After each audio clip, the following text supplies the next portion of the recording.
essa publicação, né, ansiosos por ela, porque, bom, né, os CAPs são dispositivos estratégicos para a gente concretizar a reforma psiquiátrica, que é algo tão caro, né, a todos nós. Enquanto categoria, a gente tem um compromisso ético-político, né, em trabalhar pela efetivação da reforma, né, baseada e fundamentada nos princípios da luta antimanicomial, nos princípios do Sistema Único de Saúde. E por isso que acho que é tão caro para a gente estar conversando sobre isso, a gente está pensando, né, na nossa atuação, né, dentro desse dispositivo, que é para ser um dispositivo antimanicomial. Né? E dessa forma, a produção dessas referências é um momento muito especial para todos nós profissionais que estamos hoje aqui para estar pensando sobre isso. Tem algo que a gente tem que compartilhar, que vocês receberam um CDzinho, né, com as referências.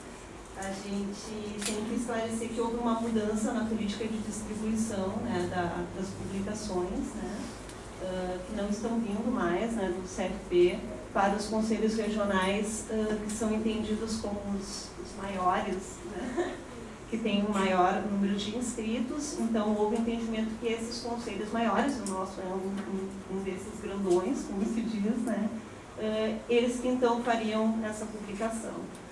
Contudo, né, dentro do nosso orçamento, isso não era possível nem viável, até porque a gente teve uma grande despesa que nos pegou de surpresa, que foi a questão da tragédia de Santa Maria, né, e a gente se envolveu bastante com isso, né, a gestão anterior, e não foi possível. A gente vai estar, então, conversando sobre essa questão da disponibilização disso com o CFP, né, e vendo quais são as possibilidades para o próximo ano, no lançamento de outras referências, mas nesse momento o que foi possível foi esses CDs que vocês receberam, né, só para a gente esclarecer um pouco isso. O encontro de hoje, então, a gente vai ter, né, a Carol e a Rosimeire, né, a gente vai passar para a fala delas e depois a gente vai abrir, né, para uma grande roda de conversa, né, para todos vocês se sentirem bem à vontade de estar se colocando. A gente começa, então, com a Carol dos Reis, que é psicóloga, doutoranda em Psicologia Social Institucional pela URGS, assessora técnica de Políticas Públicas do CREPOP, que é o Centro de Referências Técnicas em Psicologia e Políticas Públicas do Conselho Regional de Psicologia. Então, Carol, vamos lá. Olá, gente, sejam bem-vindos aí. Tenhamos uma tarde bem produtiva. É a primeira vez que tentamos conceder uma atividade do CREPOP, vou sempre tentar conciliar com alguma outra atividade que tem aqui dentro do sistema conselhos, porque é super importante assim, a gente ter essa relação interna também, né? Bom, gente, a ideia é começar contando um pouco do processo de construção desses documentos, né? Eu componho a assessoria técnica do CREPOP aqui do Rio Grande do Sul, né? Acho que isso é importante de ter essa ideia assim, de que existem 20 centros de referência, né, cada um deles vinculado a um Conselho Regional de Psicologia.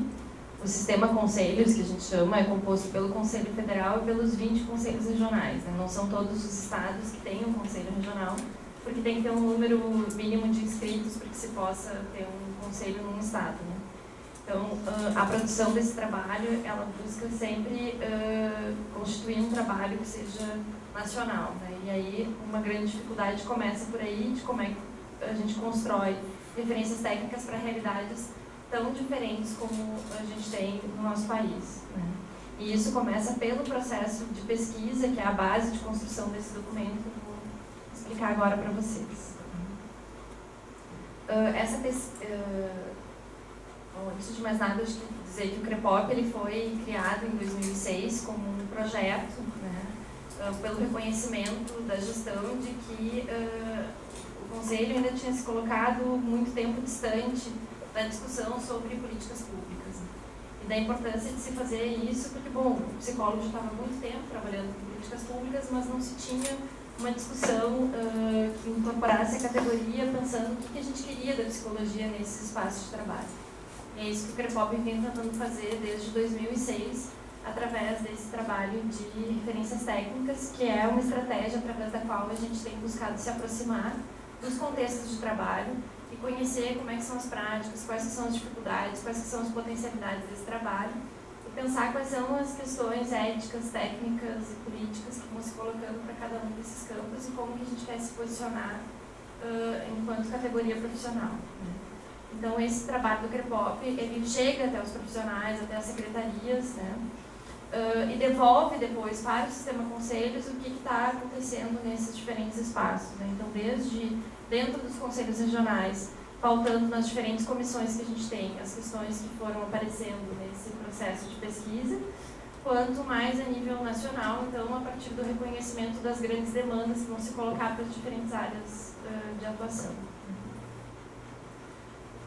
Então, para vocês terem uma ideia de como é que é todo o processo de produção do documento, né? Então, primeiro a gente tem a eleição da temática que o CREPOP vai investigar, nesse caso aqui de hoje, né, o Centro de Atenção Psicossocial. Então, essa temática ela é eleita na APAF, que é uma reunião que acontece em Brasília 2 vezes por ano, que reúne todos os conselhos regionais e o Conselho Federal. Geralmente esse tema tem a ver ou com questões da categoria ou com questões que estão postas para a sociedade, como, por exemplo, no ano passado a gente teve uma pesquisa sobre a atuação dos psicólogos com a população em situação de rua, em função da questão da Copa e das ações de higienização que vinham acontecendo, né? Então, sempre tem a ver com isso, ou alguma pauta importante para a categoria ou para a sociedade. E aí o tema dos CAPs foi eleito em 2007, que foi quando aconteceu o processo de pesquisa, né? Então, por isso que a Cris falou, né, que a gente já está há um tempo aí esperando que esse documento saia, porque tem um lapso grande entre o momento em que houve o processo de pesquisa e o momento em que a produção é disponibilizada, e isso diz também um amadurecimento da rede CREPOP sobre como dar conta de fazer esse trabalho todo, né? Depois disso, então, o Conselho Federal de Psicologia, através da coordenação do CREPOP, dispara o processo de pesquisa, então dá as diretrizes de como é que a gente vai trabalhar, a gente vai fazer entrevistas, a gente vai fazer grupos, como é que a gente vai fazer esse processo de pesquisa. Depois disso, a pesquisa ela é desenvolvida pelos núcleos regionais do CREPOP, né? Depois a gente produz relatórios dessas pesquisas que retornam para o núcleo nacional. Aí a gente tem o apoio de um grupo de pesquisa da Universidade Federal do Rio Grande do Norte, que sistematiza esses relatórios todos e disponibiliza, então, um relatório geral, englobando os 20 relatórios das pesquisas. Esse material ele também é disponibilizado no site do CREPOP, para quem quiser conhecer. E depois é convidada, então, uma comissão de pessoas que são referência na área e tem uma discussão sobre isso, para produzir um texto do documento de referência, que é dessa comissão que a Rosimeire fez parte, né, para poder também nos contar um pouco desse processo, dessa parte do trabalho, né. Depois disso, o texto escrito ele vem para consulta pública, então é o momento em que a gente faz a leitura desse documento, os psicólogos podem ler em casa e mandar suas sugestões, a gente aqui chama e faz uma discussão coletiva. Devolve isso, né, a comissão ad hoc faz a revisão do texto e ele volta, então, para a versão final, já para a produção do documento de referência. Então, é todo um processo que busca ter a maior participação da categoria possível, né, e por isso que ele também tem esse tempo, porque essa participação da comissão ad hoc também são pessoas que voluntariamente se dispõem a fazer essa escrita, né, não tem tempo específico para além do trabalho, que pode estar destinado para isso. Então, tem toda uma dificuldade também nesse sentido. E para que a gente tenha tempo de fazer todo esse processo de vai e vem, né? Então isso também acaba levando um tempo significativo. Hoje o CREPOP já fez 22 campos de pesquisa diferentes, né? A gente tem 11 pesquisas que ainda estão, que já passaram pela pesquisa de campo e ainda estão nesse processo de produção. Então, trazendo um pouco das questões que foram vistas aqui, né, em relação aos CAPs em 2007. Tá? A gente trabalhou aqui no Rio Grande do Sul com as cidades acima de 100 mil habitantes. Isso totalizava 18 municípios, mais a administração estadual, né, que também era incluída no processo de pesquisa. Foram feitas 7 reuniões específicas, que são reuniões que têm a participação não só de psicólogos, mas de outros profissionais, de gestores e usuários. Nessas 7 reuniões a gente teve 134 participantes, né? E um grupo focal só com psicólogos, porque era a metodologia que a gente tinha na época, né? A gente buscava sempre fazer um grupo focal com até 8 participantes. que eram só de psicólogos, para discutir as questões mais específicas da prática. E a pesquisa foi divulgada, né, nas 19 coordenadorias regionais de saúde. Essa foi a estratégia de mobilização, né. Na época, em termos de delineamento da estrutura, né, o que a gente tinha eram 109 CAPs, esses dados da Secretaria Estadual de Saúde, né, 109 CAPs no Rio Grande do Sul e 29 em processo de cadastramento. Desses, 10 CAPs I, 51 CAPs 1, 32 CAPs 2, 14 CAPs AD. Em 2012, os dados da Secretaria, a gente teria 144 CAPs no Rio Grande do Sul, 16 CAPs I, 65 CAPs 1, 37 CAPs 2, 25 CAPs AD e 1 CAPs 3 AD de Caxias do Sul. Não sei se essa informação procede, porque entre os dados e a realidade sempre tem também um lapso, né? Segundo o DataSUS, em 2013, já nesse ano, a gente teria 181 CAPs no estado, né? Eu acho que tem um aumento bem significativo aí, né? Bom, a grande maioria dos CAPs são serviços próprios, municipais, né? Mas a gente vê um aumento significativo nos últimos anos de serviços conveniados com universidades e grupos hospitalares privados. E aí isso nos preocupa pelo movimento de precarização dos contratos de trabalho, né? Não necessariamente das condições de trabalho, porque a gente sabe que, em geral, esses CAPs conveniados são bem equipados, mas nos preocupa a questão do vínculo, né? De ser servidor público, de ter a possibilidade de permanecer por mais tempo, de criar o vínculo com os usuários, né? Isso nos lança um olhar para o processo de privatização da saúde, né, que é um processo que tem acontecido em todos os âmbitos, não só dentro do campo da saúde mental, que é outra discussão que a gente vem fazendo dentro do âmbito do sistema conselhos. Em todas as equipes dos CAPs existe a composição do psicólogo, em média a gente tem 3 psicólogos por serviço. De acordo com a Secretaria Estadual, em 2007 se estimava que nós tínhamos 280 psicólogos nos CAPs. Pelo DataSUS, hoje nós temos 433, então também um aumento bem expressivo, né, nesses 5 ou 6 anos.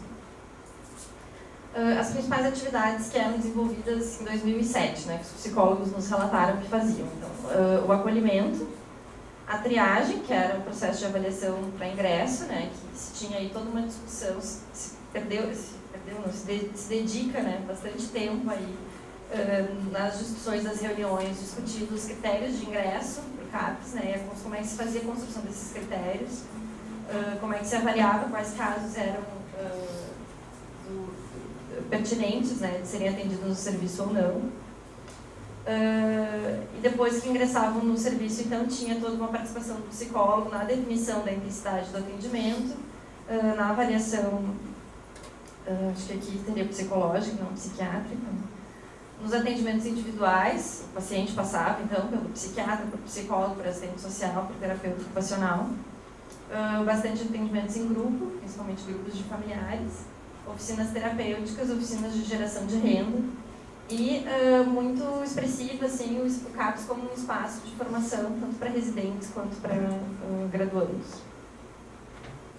As principais dificuldades que foram sendo colocadas pelos profissionais na pesquisa, né? A falta de uma rede de retaguarda dentro do campo da própria saúde, assim, né, dentro da atenção básica, do serviço de reabilitação, entendendo que a importância da retaguarda se dá para poder abreviar a permanência do paciente no CAPs e que, em geral, o paciente não tem um processo de saída do CAPs, só de entrada, e ele segue sendo, né, paciente do CAPs para a vida, assim, no CAPs I, eles dizem que só sai, a alta é quando a pessoa faz 18 anos, então ela é encaminhada para um outro serviço, né. A ausência de canais de comunicação entre a rede de atenção básica e a rede de serviços especializados, bem como da alta complexidade, então esse fluxo interno da rede de saúde, assim, ainda tinha uma demanda grande de construção de canais de comunicação. Falta de capacitação da rede básica para acolher situações que demandam uma escuta mais sensível, então acabava que muitos casos iam se agravando e sendo encaminhados diretamente para o CAPs, então a necessidade de fortalecer a atenção básica para que possa desafogar, né, a demanda de atendimento dos CAPs. as equipes matriciais, então, como uma importante ferramenta para dar conta dessa capacitação básica, né? Mas ainda se tinham experiências pouquíssimas, assim, naquela época, né? Acho que agora essa realidade já é um pouco diferente, né? Ações de prevenção na atenção básica, então, a importância dos profissionais que eles consideravam, né, os ambulatórios, cumprem esse papel de fornecer atendimento a situações que ainda não se estabeleceu um quadro grave. Essa estrutura de ambulatório, de atendimento ambulatorial, ela é muito rara, a maioria dos municípios não tem esse lugar, né, de atendimento, então eles têm a atenção básica e os CAPs que buscam atender situações mais graves. Então tem um buraco que fica aí, né, que seria esse do atendimento ambulatorial. A estratégia de saúde da família é considerada fundamental no desenvolvimento de ações de promoção de saúde mental realizadas no território e de acompanhamento prolongado nos casos graves, né, que já estão mais estabilizados. Então, que isso não sejam pacientes que precisem permanecer para sempre no CAPS, mas que a atenção básica consiga, de alguma forma, fazer um acompanhamento desses casos. Né. A questão da intersetorialidade, então, a falta de retaguarda das outras políticas públicas, não só dentro da rede de saúde. Os profissionais reclamavam muito da questão dos encaminhamentos equivocados que vinham do judiciário e aí a resistência das equipes frente a esses casos, né? E também nas escolas, né? Crianças com dificuldade de aprendizagem sendo encaminhadas aos montes para os CAPs. Né? Aí depois adiante tem algumas estratégias, né? Para não ficar na queixa, né, quais são as estratégias de enfrentamento a essas dificuldades. Assim. Em relação à questão da formação continuada, então, a falta de capacitação para garantir o acolhimento das demandas que são para o CAPS, né, mas que a equipe não se sente apta a acolher. Então, tinham diversos casos de comorbidades que a equipe acabava não atendendo por não se sentir suficientemente qualificada para isso e a pessoa acaba não tendo lugar de atendimento, né, porque acaba sendo bastante grave. A própria situação de crise também, muitas vezes as equipes não queriam atender por não saber muito bem como dar conta disso. Esse trabalho que deveria ser coletivo, em equipe, mas em muitos momentos, frente às dificuldades, as categorias se afastam, então o problema do psicólogo, o problema do psiquiatra, ou, né, o problema do assistente social, então não tem um momento do não saber, não tem uma coletividade que se apoia, e sim um momento de descompromisso, assim. Tinha muitos relatos também da inexistência de ações de formação permanente, de formação em serviço, envolvendo serviços de saúde mental, o que fragilizava a ação dos trabalhadores, né? Vários adoecimentos assim, dos profissionais dentro dos CAPs. Em relação à estrutura física, né, a falta de condições adequadas de funcionamento, principalmente em relação ao desenvolvimento de oficinas de geração de renda e oficinas terapêuticas, uma demanda importante de equiparação salarial, né, em relação às outras profissões, principalmente em relação à categoria médica, e que isso causa um certo desconforto na relação de trabalho, assim. Muitos CAPs estão localizados longe do local de moradia dos usuários, o que coloca uma dificuldade de adesão, principalmente que muitos municípios não têm a parceria com assistência social, ou com serviço de transporte, que possa garantir a circulação dos usuários até o CAPs. A necessidade de ampliação do número de CAPs, garantindo então maior aproximação com a rede local, que tem mais CAPs mais próximos das redes locais ou de municípios vizinhos, né? Então tem casos de CAPs que dão conta de uma série de municípios ao redor, então da importância de cada vez mais que se tenham CAPs dentro dos municípios que podem dar conta da especificidade daquela região.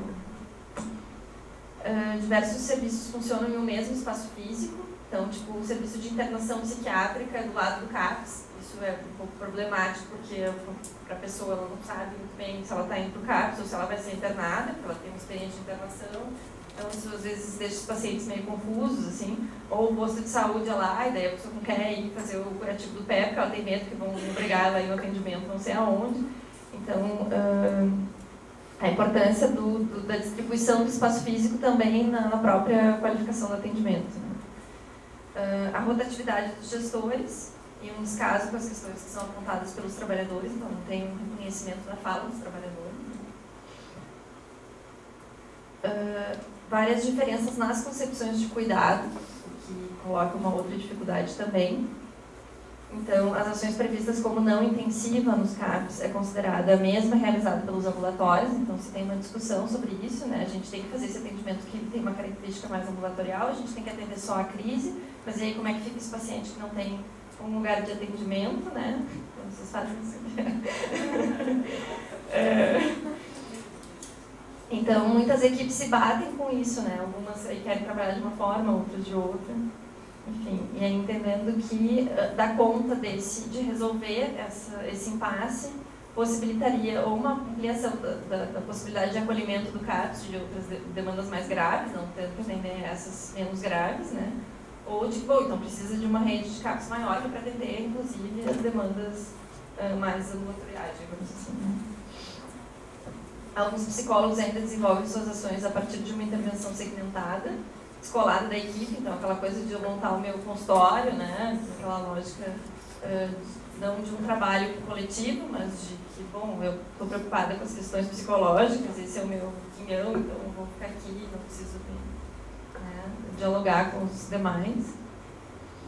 O CAPS-AD tem uma grande disputa entre a perspectiva da redução de danos e o paradigma proibicionista, que tem em vista a abstinência, né? Então isso é um impasse dentro de várias equipes, ou se não dentro da equipe, mas da equipe com o restante da rede, que busca, né, outras perspectivas de cuidado, né, contra dentro do CAPS. Alguns profissionais ainda demandam o aumento da quantidade de leitos para internação, então isso aparecia nas discussões, né, essa disputa entre, não, que a gente precisa de mais leitos para internação, porque a gente ainda não deu conta de constituir uma rede substitutiva, os casos se agravem, e isso é o que a gente tem que fazer. E outros entendendo que não, a gente tem que continuar investindo no aumento da rede substitutiva, e investir em internação é meio que assumir a falência desse projeto, assim, né? O controle social, então a falta de conhecimento por parte dos trabalhadores sobre o repasse que é feito pelo Ministério da Saúde, então não sabem como é que isso funciona, a importância de preenchimento dos protocolos corretamente, então toda essa parte mais operacional do CAPS, assim, os profissionais não conhecem, não se implicam também.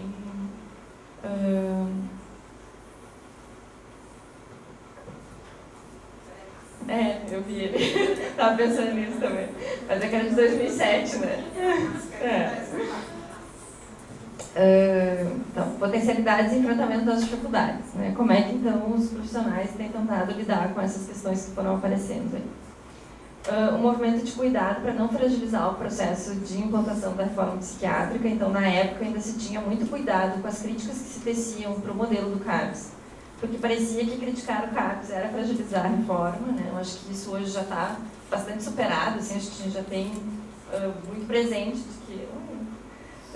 de que, bom, esse perigo da reforma, isso não vai acontecer, né? Então a gente já tem hoje a possibilidade de a gente fazer críticas aos CAPs sem que isso esteja tão presente, mas na época ainda era uma preocupação muito importante, assim, não se poderia muito fazer críticas em função desse temor. Então, os profissionais buscam pautar o CAPS, o seu funcionamento e a função na rede, né, tentando construir esses diferentes fóruns, procurando minimizar a ausência desses espaços de reflexão e formação. Então, bom, ainda que o gestor não ofereça espaços como esses, tinha um movimento dos trabalhadores de constituir esses espaços. A interconsulta como uma forma de corresponsabilizar a estratégia de saúde da família. Então, a interconsulta aqui entendida como as consultas feitas entre dois serviços, né, que às vezes se chama interconsulta dentro de um mesmo serviço quando são vários profissionais. Aqui eles se remetiam a mais de um serviço pensando junto ao atendimento daquele caso. Alguns serviços oferecem capacitação das redes de saúde, onde se tinha a possibilidade de fazer isso, estavam muito afogados com a demanda, né? Então iam até os municípios de origem das pessoas ou das comunidades onde eram a maioria dos pacientes que os usuários que o CAPS atendia, e faziam a capacitação para as redes desses locais. Busco conhecer não somente as normativas dos CAPs, mas aquelas que regulamentam a saúde mental como um todo e a própria saúde, para tentar pensar também, a partir do lugar do CAPs, esse cuidado em rede ampliado, né?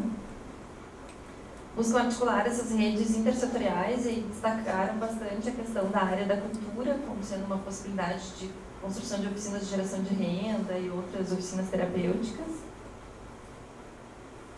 Garantir a realização de reuniões de equipes sistemáticas, acolher e acompanhar os casos de forma coletiva, daí pensando no coletivo da equipe, né? Ações propostas para atendimento buscam ser flexíveis, baseadas no diálogo com o paciente, né? Em corresponsabilidade, daí no caso pensando em corresponsabilidade do paciente, que se implique no seu processo de cuidado. Buscam tensionar com o gestor a efetivação de fóruns internos para qualificar a comunicação entre os serviços. Participar de espaços de controle social para dar visibilidade às questões que interferem no funcionamento do serviço. Fomentam a organização de grupos de usuários para que suas demandas possam ser apresentadas nos espaços de controle social. Então, isso era uma estratégia, bom, já que não dão ouvidos para os trabalhadores, quem sabe, fortalecendo os usuários, esse grupo consegue tensionar de outra forma o gestor. Então, essa era uma estratégia. Buscam garantir que os cargos de coordenação sejam ocupados por profissionais comprometidos com a reforma psiquiátrica, porque muitas vezes os cargos de coordenação acabavam fazendo um determinado tipo de coordenação que ia contra, né, o processo de trabalho da equipe, que de certa forma boicotava isso, né. O acompanhamento terapêutico como uma atividade também destacada como sendo uma atividade importante, que articulava a equipe, que pensava também o contexto do espaço de vida do sujeito, né, que pode ser trabalhado em parceria com a estratégia de saúde da família. Alguns CAPs tinham experiência da abordagem social para a população em situação de rua, fortalecendo a visão daqueles que estão em situação de rua e que têm questões vinculadas à saúde mental. São muitas delas, uma boa parte aí da população em situação de rua que vai para a rua e acaba, ou em função do adoecimento já, ou acaba adoecendo quando da situação de rua. E o reconhecimento da importância do trabalho realizado pelos CAPs e pelo psicólogo nas equipes, eles trouxeram isso como sendo uma potencialidade, né, de construção de um olhar ampliado, não só sobre o cuidado do usuário, mas também sobre esse processo de trabalho, né, toda essa reflexão que eles vinham fazendo ali nas reuniões, eles traziam que esse movimento de refletir e pensar os processos de trabalho, muitas vezes era puxado pelo psicólogo dentro das equipes, então por isso a importância também da nossa atuação dentro desses espaços. É isso, gente. Isso é um pouco do relato do que foi, né, aquela pesquisa em 2007. Acho que também depois vocês podem devolver um pouco quanto que isso permanece, que já evoluiu disso, né. A gente vai passar agora, então, para a fala da Rosimeire Silva, psicóloga, integrante da equipe do Programa de Atenção Integral ao Paciente Judiciário Portador de Sofrimento Mental, o PAI-PJ, ex-coordenadora de Saúde Mental de Belo Horizonte, membro da Comissão de Direitos Humanos do Conselho Federal de Psicologia e conselheira nacional de saúde. Ela participou da comissão ad hoc, né, que produziu o texto final do documento de referências técnicas para a atuação dos psicólogos sociais. Bom, primeiro agradecer o convite para voltar ao Rio Grande do Sul. Chegando aqui eu me dei conta que há muito tempo eu não vinha a Porto Alegre, né? Pelo menos, acho que 11 anos. Né? Acho que a última vez que eu vim aqui foi em 2002, no Fórum Social Mundial. Então, tem bastante tempo. Né? Tempo suficiente para a Carolina entrar na faculdade, se formar psicóloga e virar referência técnica do CREPOL. A gente descobriu isso vindo para cá. Eu falei para ela, olha, tem 11 anos que eu não venho a Porto Alegre, ela não estava nem entrando na faculdade ainda. Falei, veja você o que é a vida, né? Eu já era psicóloga. E aí, na viagem para cá, foi muito interessante, assim. É a primeira vez que eu participo do lançamento desse documento. E tenho que confessar em público para vocês, devo ter sido uma das responsáveis pela tão grande demora na produção desse documento. Não assumo a culpa sozinha. As três adultas, todas nós, inicialmente nós éramos 4, né? A Sandra de São Paulo também participou da produção desse documento, mas todas nós, além de trabalhadoras da área da saúde mental, de militantes da luta antimanicomial, também éramos militantes do movimento Cuidar da Profissão e tínhamos uma atuação direta no Conselho. Quando eu fiquei ouvindo a minha apresentação, eu falei, bom, felizmente algumas representações se encerram nesse ano e talvez eu tenha algum tempo livre, né? E consiga produzir e entregar minhas demandas com um tempo menor, né? Mas, para além disso, isso não é uma queixa, é só uma constatação. que de vez em quando é bom a gente verificar, né? A nossa relação com as nossas escolhas, com tudo que a gente faz, com tudo que a gente vai preenchendo o nosso tempo e que faz com que o tempo fique muito mais curto do que ele precisa ser, né? Do que a gente gostaria que ele fosse. Que ele fique muito como um cobertor de pobre, que hora cobre em cima, hora cobre embaixo, né? Mas, além disso, foi curioso reler esse material e localizar, primeiro, que o CREPOP ele tem um precursor na história da psicologia. E o precursor foi o Banco Social de Serviços em Psicologia, lançado pelo Conselho, pelo Sistema do Conselho, em 2002, não é? Então, eu estou conferindo como está concordando, e acho que foi em 2002. Entre os temas trabalhados pelo Conselho, foi 2002, 2003, não é? 2003, acabei de lembrar, foi 2003, 2004 que a gente trabalhou. Entre os temas eleitos pelo Banco Social de Serviços estava a reforma psiquiátrica. E a gente escolheu, dentro do conjunto de problemas ainda postos pela existência do hospital psiquiátrico, que continua de pé nesse país, mas que era muito mais presente no cenário assistencial brasileiro, aos chamados outros, nós escolhemos intervir na parte mais dura dessa realidade, que naquele momento correspondia a uma população de mais de 20 mil pessoas abandonadas em hospital psiquiátrico, em algum hospital psiquiátrico brasileiro. Pessoas que estavam vivendo dentro de um hospital psiquiátrico e que ainda vivem. Eles ainda existem e eles devem ser uma preocupação constante de todos nós. Pessoas que passam 20, 30 anos, 40 anos internadas numa instituição e que, em função dessa condição, dessa realidade, elas perdem os laços e os fios que os atam à vida aqui fora. Nós chamamos os psicólogos para se apresentarem, para serem voluntários e experimentarem, né, uma proposta que era de se fazer acompanhante de um sujeito que vivia nessa situação no seu processo de travessia. Então, o Banco Social de Serviços criou, né, para a psicologia um primeiro projeto de trabalho voluntário e os psicólogos responderam prontamente. Dali, né, tanto da experiência da saúde mental, mas também em todas as áreas, né, o Banco Social teve estratégia com crianças e adolescentes, na área da psicologia do trabalho, da psicologia jurídica, me ajuda Vera, e tivemos outras, né?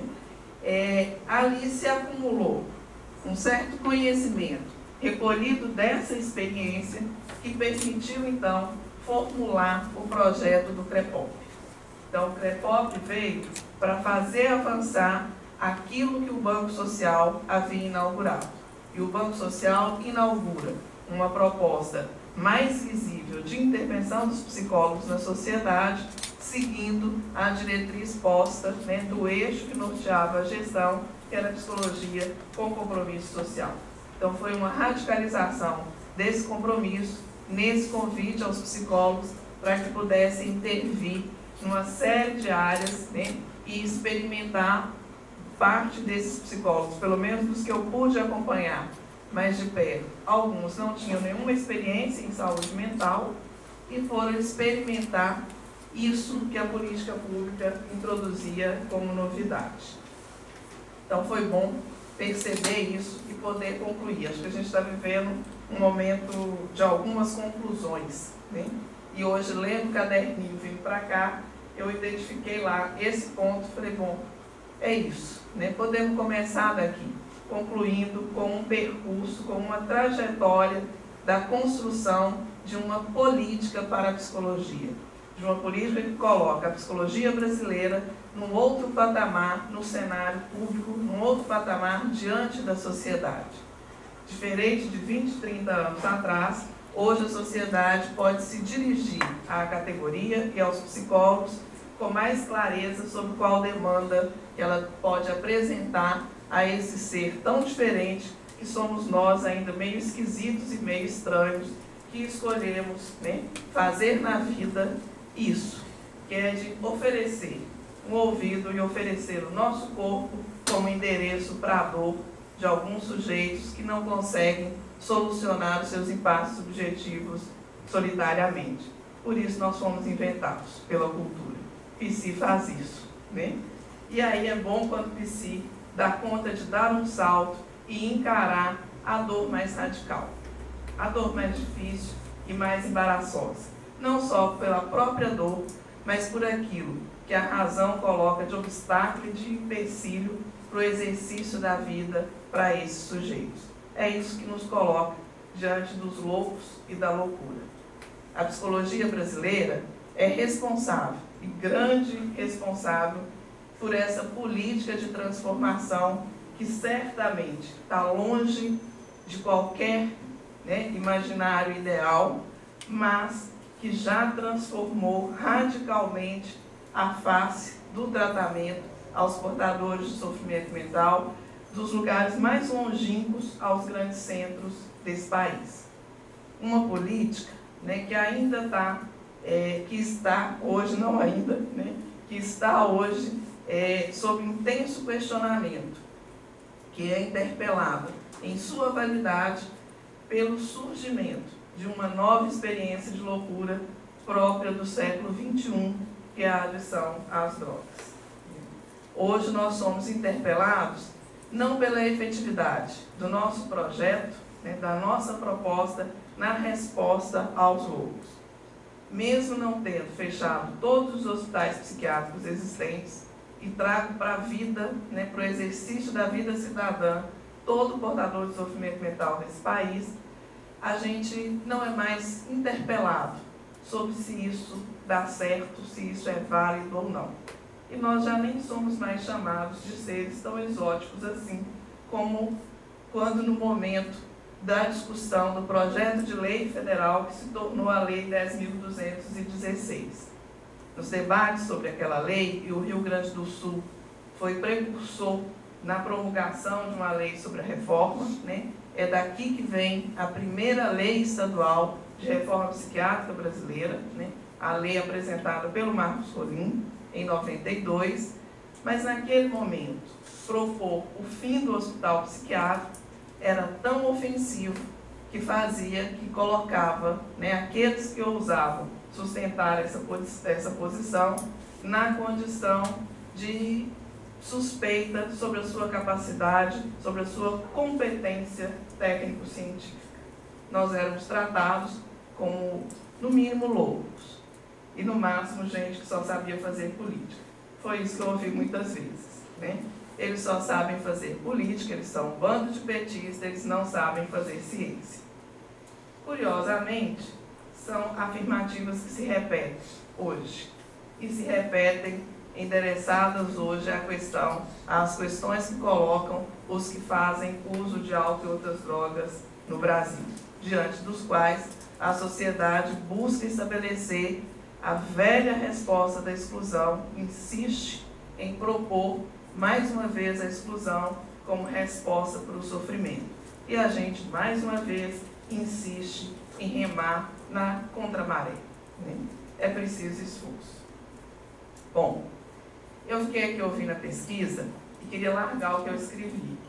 Diante de tanta coisa que acho que daria para a gente conversar uma tarde inteira, né? São tantos os pontos que vão suscitando uma série de perguntas e que são, na verdade, problemas colocados por uma boa resposta. Quando a gente inventa uma resposta, a gente faz deslocar a pergunta, né? A gente não cessa de perguntar porque a gente apresentou uma resposta para a pergunta que originou aquela resposta. Mas a gente abre o campo para novas respostas e elas ficam para novas perguntas e elas se tornam um pouco mais complexas. Por exemplo, fiquei aqui tentada a passar o resto dessa tarde conversando um pouco com vocês sobre a diferença entre a atenção à crise e a atenção à urgência, que parece ser ainda um ponto espinhoso na experiência dos CAPs. Um certo resquício, um certo resíduo de uma lógica que antecede, que o CAPES vem negar, né? Ainda fiquei pensando em todas essas dimensões da relação desse serviço tão adjetivado como estratégico, e que de fato é estratégico, né?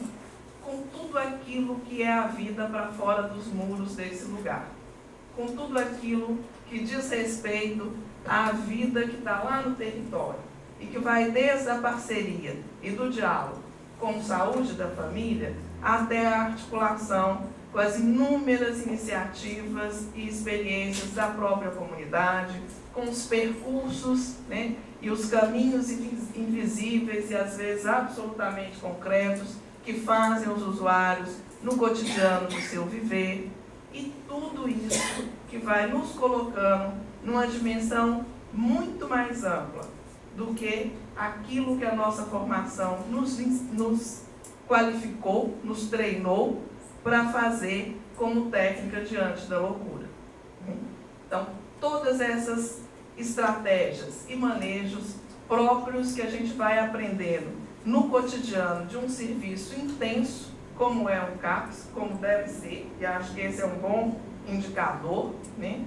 Se um CAPES está muito manso, gente, e muito devagar, desconfiem desse CAPES, porque CAPES não é lugar de vida calma e tranquila, né? CAPES é lugar de vida inquieta, portanto, pulsante, e CAPES é também lugar de uma grande diversão.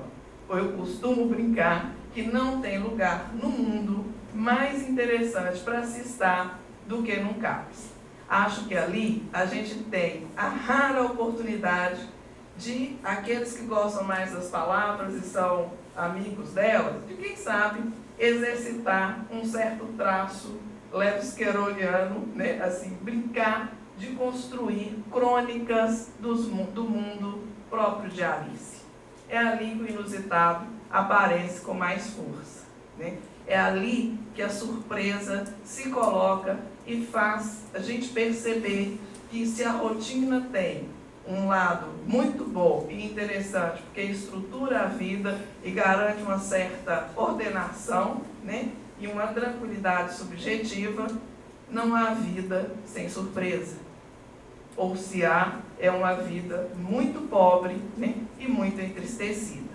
Então, dentro de um CAPES, nós temos a chance de ter uma prática profissional que está completamente, deve estar completamente distante de qualquer prática burocrática. Então, nós não somos senhores burocratas que ficam atrás da mesa fazendo a burocracia da loucura, ou do desejo, ou do desvario, né? Nós estamos ali numa condição de parceiros de uma experiência que é a experiência da loucura, e de como cada sujeito a experimenta e pode sustentar a sua vida com a sua diferença, e quais impasses e quais limites ele encontra. Fiquei preocupada, assim como Carolina, né, com essa tendência que aparece da privatização dos serviços. E aí acho que não posso ir adiante sem tocar nesse ponto, né? Não tinha me chamado tanta atenção na época da elaboração do documento, mas hoje é que isso salta aos olhos, né? Nesse momento, de fato, a saúde pública brasileira vive, e eu posso dizer, por estar hoje no fórum privilegiado que é o CNS, uma tensão no debate da relação entre público e privado. O SUS, a história do SUS no Brasil, ela se inaugura com a afirmação da saúde como um direito humano básico, contrapondo a saúde como dimensão de objeto, né, e de mercadoria a ser adquirida no mercado, né, como um bem de consumo, que quem pode mais vai poder acessar e quem não pode vai ficar excluído de ter acesso a esse bem. Contudo, né, ainda hoje a gente percebe cada vez com mais força uma tendência e um impulso à privatização E isso tem uma consequência inevitável da perda do direito, né? Não há como pensar em serviços privados sem considerar aí que isso exclui uma gama importante da sociedade, uma parcela importante da sociedade. E para a saúde mental, eu acho que nós temos um dado a mais para nos opor a qualquer forma de privatização da assistência, que é a triste realidade que ainda enfrentamos hoje de ter que nos contrapor, né, a instituições que opõem uma grande resistência a esse processo de transformação, movidas e motivadas não só por uma ideologia, mas também pelo interesse financeiro, né? Ou seja, pela redução da loucura do outro, do sofrimento do outro, a um objeto mercantil, né? Por isso, a saúde mental sempre se afirmou, sempre defendeu o caráter público da saúde, da assistência à saúde, do direito à saúde, e sempre sustentou que os serviços de saúde mental têm um caráter público.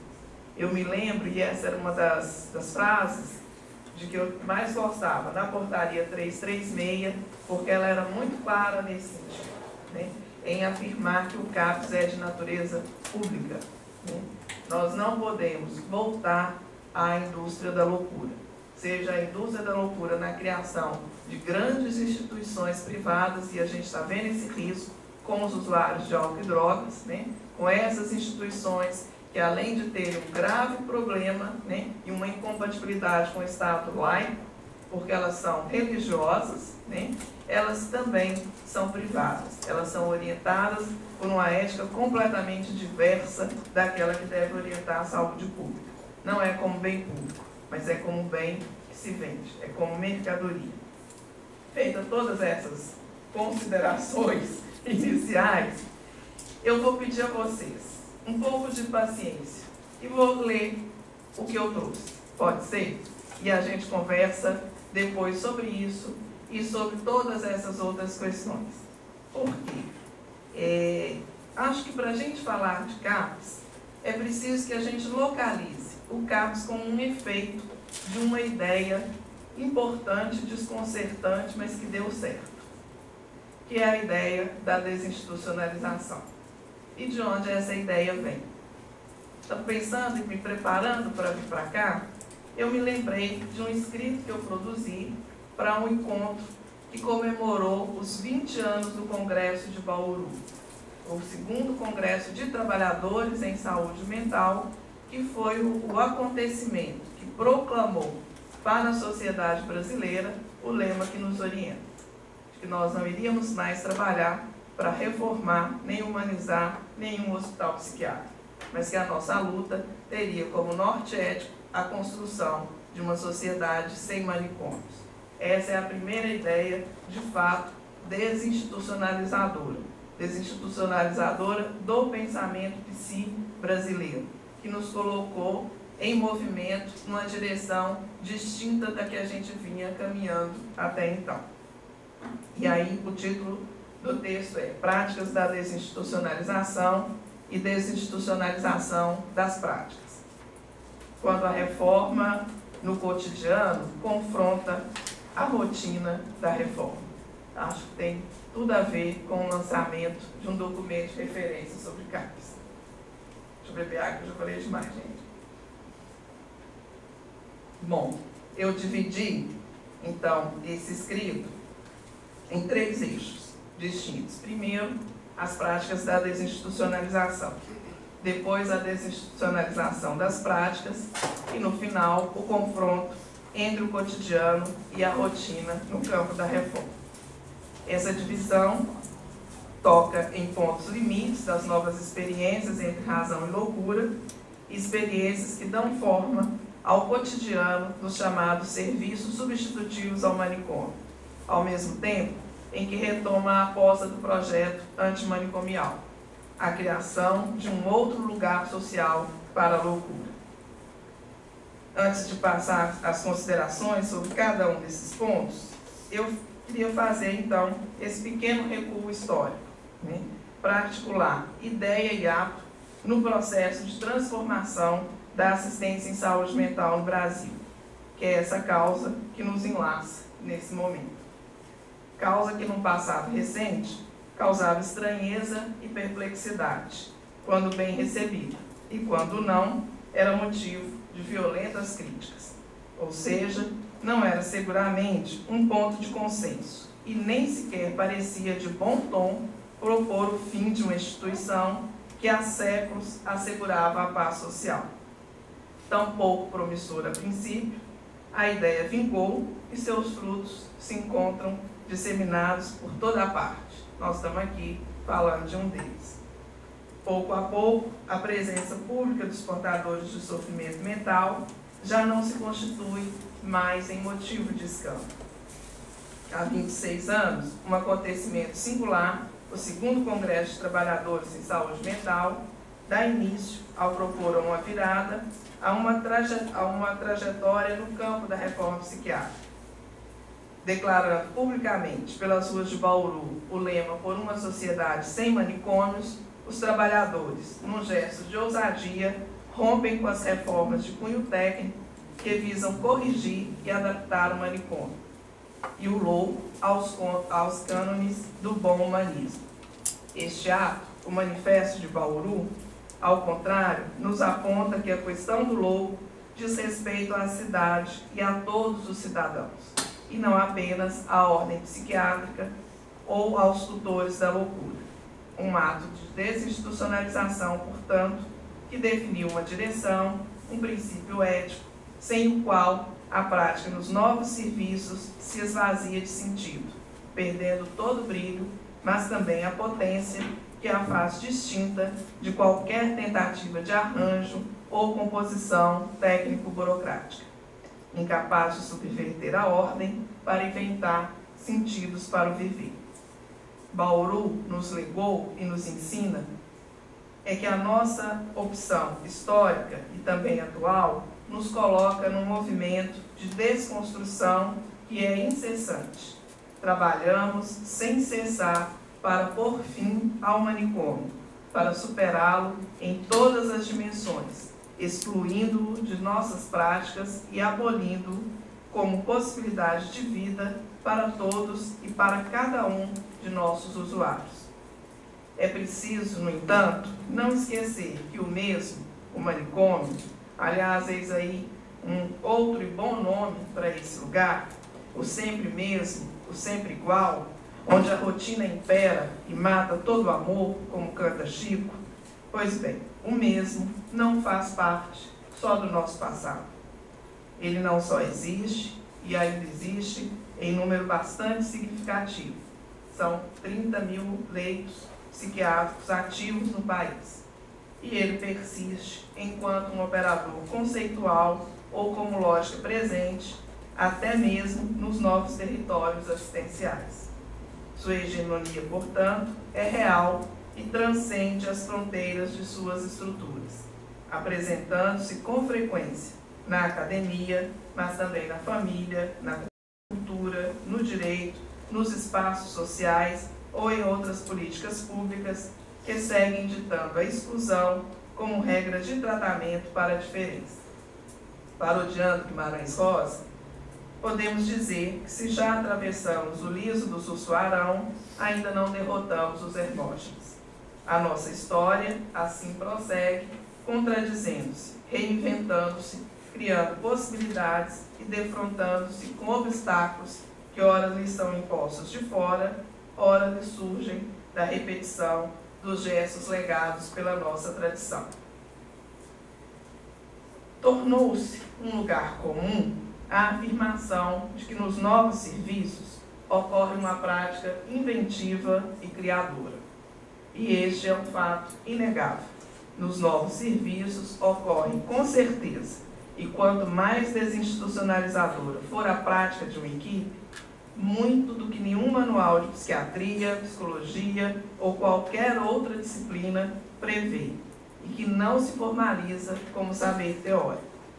Práticas que é importante assinalar ocorrem ao lado de e convivem com intervenções absolutamente legitimadas e aceitas pelo saber técnico-científico e pelas corporações. Não somos só subversivos.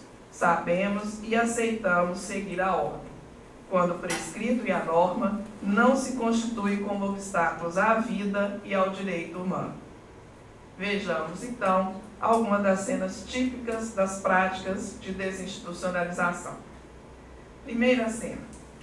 Um usuário em crise precisa decidir se assume ou não a paternidade do filho recém-nascido. Uma dúvida introduzida por seu pai quanto à seriedade e fidelidade da namorada o fez vacilar. Essa, contudo, insiste e recorre ao serviço, que lhe pede paciência. E após algumas conversas e muitos atendimentos, o usuário, enfim, concorda em registrar o filho. A ida ao cartório é então preparada. Um auxiliar de enfermagem outro usuário se apresenta e junto com o pai, a mãe e a criança se dirigem ao cartório.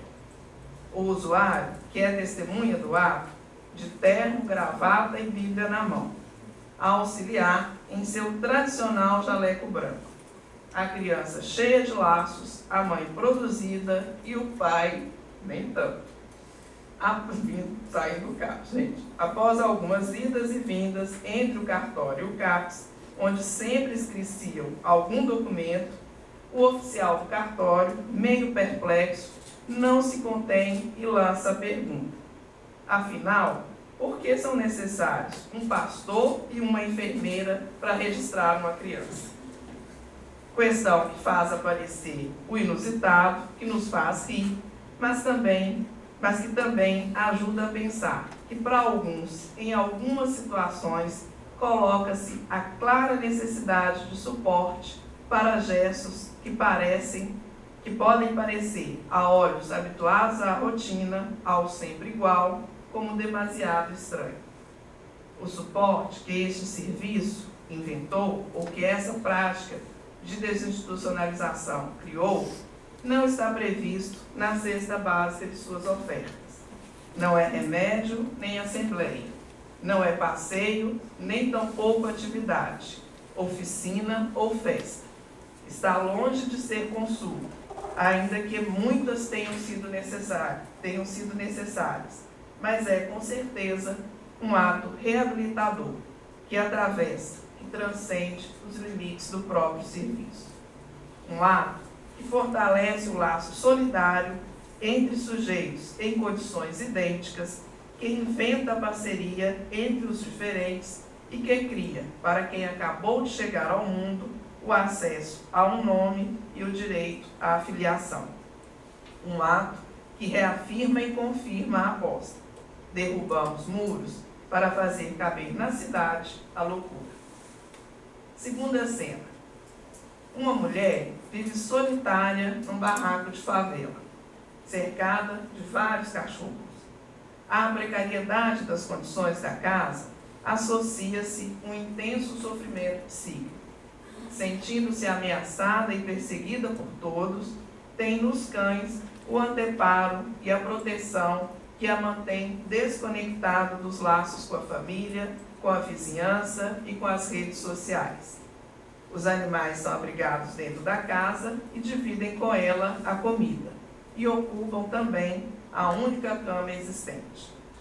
A sujeira acumulada desperta preocupação quanto à existência de focos de doença, o que leva a equipe de saúde da família e das zoonoses a tentarem um primeiro contato. Antes de pedir ajuda à saúde mental, essas duas equipes tentam, sem sucesso, examinar e tratar os cães como uma estratégia de aproximação com o usuário. Esgotadas essas tentativas, recorrem ao CAPS. A saúde mental, entretanto, não recebeu melhor acolhida que seus colegas e passou, então, a tentar identificar parceiros na vizinhança que pudessem mediar a relação e tornar possível a condução consentida da usuária ao tratamento. Tentativa que não obteve êxito e redefiniu a estratégia. O serviço opta, então, por conduzi-la para tratamento contra sua vontade. Mas, nesse momento, leva em consideração, além da gravidade da situação, a necessidade de preservar seu laço mais visível, os cães. 2 deles vão junto com a usuária para o serviço e são inseridos na permanência dia e na hospitalidade noturna. Obrigando, Recife também tinha um canil, tinha uma área imensa, viu, gente? É uma chácara. Obrigando a equipe a cotizar e comprar a ração para alimentá-los, enquanto a família e a zoonose providenciava a limpeza e a reforma da casa. Concluída a reforma, uma desagradável surpresa. Na ausência da moradora e de seus cães, a casa foi roubada. O cuidado com a usuária, que já envolvia, além da inclusão dos cachorros na rotina do serviço, cuidado com a saúde dos mesmos, cuidado clínico com ela, passa a requerer uma nova ação. Era preciso conquistar uma nova casa para essa usuária. A família providenciou a venda do imóvel anterior, com o consentimento da proprietária, e o serviço se empenhou em construir uma alternativa para ajudá-la a ter moradia em condições dignas. E aí foi preciso inventar o que não estava posto: um chá de casa nova, ampliando assim a tal cesta básica de ofertas. Técnicos, usuários, amigos, enfim, diferentes sujeitos entram na roda e colocam à disposição desta usuária, doando os objetos que darão forma e conteúdo à sua nova moradia. A essa altura, o tratamento antes involuntário já corria em pleno acordo com o sujeito, com o desejo do sujeito. A usuária, na saída, dispensa a proteção dos cães, mantendo, entretanto, sua estrutura paranoica, o que a leva, por vezes, a desconfiar das intenções dos que lhe prestam cuidados, a irmã e os técnicos do CAPS. Enfim, ela desconfia e desconfiará sempre, talvez, deste outro, desse grande outro, que num surto pode invadi-la e roubar sua paz. A miséria em que ela vivia poderia facilmente se constituir como justificativa para a desistência, ou mesmo precipitar uma conclusão de tipo simplista e cínica. Trata-se de caso impossível, sem suporte, para o qual só resta um manicômio. A diferença que esse dispositivo produziu na vida dessa usuária se faz notar até aos mais desatentos dos olhares, e só foi possível por ter sustentado um cuidado que soube ser rigoroso no gesto solidário. Não sendo o único operador na rede que se constituiu em torno do caso, esse serviço soube não ser um lugar qualquer. Terceira cena. Após muitos anos de internação em um hospital psiquiátrico e uma história de internações que se iniciaram no início da juventude, 3 homens e 2 mulheres, vindos de histórias familiares diferentes, trazem consigo, além da dor do abandono, da rejeição familiar, um grave sofrimento psíquico. Sofrimento que os anos de clausura e o abandono dentro da instituição tornou mais acentuado. Longos processos de institucionalização produzem, além dos efeitos óbvios de distância e perda de laços, a perda para alguns da própria humanidade. Para esses sujeitos, reaprender a viver sem o manicômio alcança quase que o sentido de um renascimento, de reapropriação da humanidade suprimida pela instituição. O serviço residencial terapêutico, importante ponto de ancoragem dessa experiência, deve, assim como seus moradores, se inventar no cotidiano, no dia a dia dos sujeitos que o habitam, recusando a tutela e a invalidação, a negligência e a falta de cuidado, tão característicos do hospício e, ao mesmo tempo, tão facilmente justificáveis numa casa de habitantes que apresentam graves limitações para a inserção social. O SRT deve vir a ser uma casa para loucos, sem, contudo, jamais ser uma casa de loucos, um mini manicômio destituído de sentidos e referências que delineiam a construção das histórias. E, para tanto, se faz necessário a articulação e o suporte de uma rede de serviços, CAPs, centros de convivência, equipes de saúde mental na rede básica, saúde da família, para que os mesmos iniciem o processo de superação de limites, ora singelos, como, por exemplo, o trânsito entre a casa e o CAPS, que era o caso de grande parte desses moradores, ou o centro de saúde, o cuidado com o corpo, com os objetos pessoais, com as relações na casa, e, ora, processos mais complexos, como o resgate do laço social rompido ou fragilizado, a suspensão de curatelas e interdições. Eu vou pular, que é longo, de cada um dos moradores, e vou para frente.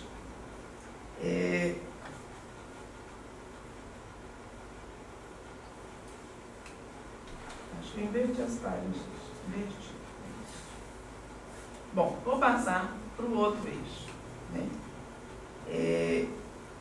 Para as práticas de desinstitucionalização, das novas cenas e os novos sujeitos, onde situações e manejos antes impensados marcam o nosso encontro com os loucos no território da cidadania.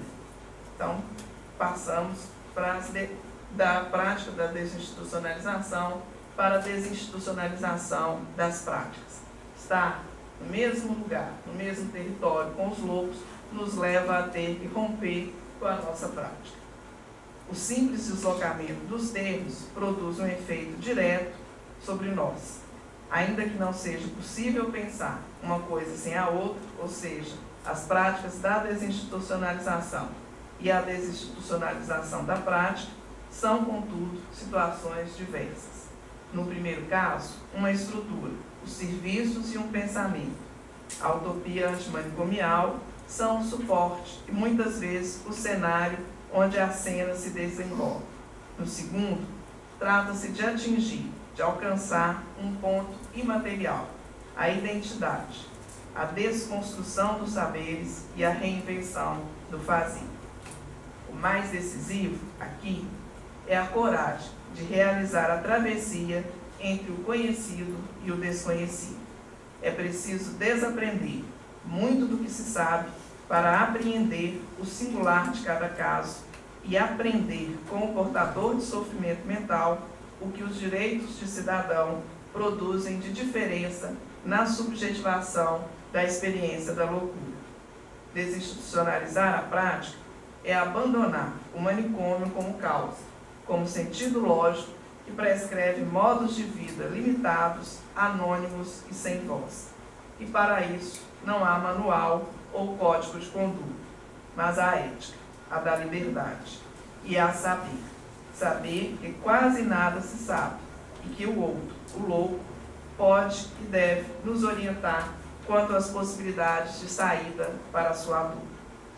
Essa travessia tem semelhanças com a viagem de Alice pelo buraco da toca do coelho, a quem a mesma seguia com ávida curiosidade. Ao final, podemos nos deparar com várias portas e uma chave incapaz de abri-las. A saída, então, é descobrir por trás de uma cortina outra porta que está à altura da chave, e assim prosseguir na viagem. Não há como determinar o que vem primeiro, mas seguramente pode-se afirmar que não se sustenta uma outra cena sem realizar essa travessia. E mais, a travessia tem consequências para todos os viajantes. Nossos corpos, nossas vidas não são os mesmos após vivermos cenas desinstitucionalizantes. Concluindo o terceiro eixo, o confronto entre rotina e cotidiano. No Aurélio, rotina e cotidiano têm sentidos semelhantes. Ambos indicam aquilo que se faz todos os dias, o caminho habitualmente seguido e conhecido, o dia a dia. A rotina, contudo, tem uma definição mais forte. Ela é o hábito de fazer as coisas sempre do mesmo modo, por imitação ou desinteresse em aperfeiçoar-se, significando ainda a relutância contra o que é novo. A saída, nos parece, passa pelo confronto, que também, de acordo com Aurélio, pode significar tocar nos limites, ou seja, intervir sobre a tensão entre a prescrição e a invenção, entre o hábito e a surpresa, abrindo todas as nossas portas para a rotina que faz funcionar a vida, sem matar a possibilidade da surpresa. E aos moldes de Chico, poder, um fim do dia, cantar. Um dia ele chegou tão diferente do seu jeito de sempre chegar. E aí dançaram tanta dança e foi tanta a felicidade que o mundo, enfim, amanheceu em paz. É isso.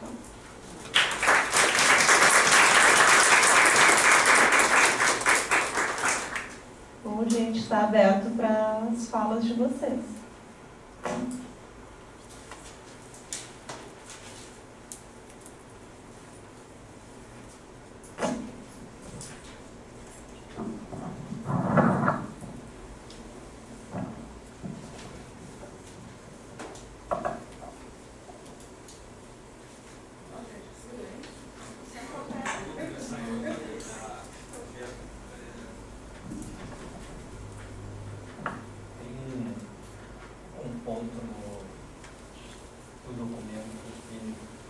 Também está em uma portaria estadual, que me deixa um pouco preocupado. Talvez eu vou tocar num ponto um pouco espinhoso, na verdade, e que se refere à internação. A internação em hospitais gerais. Né?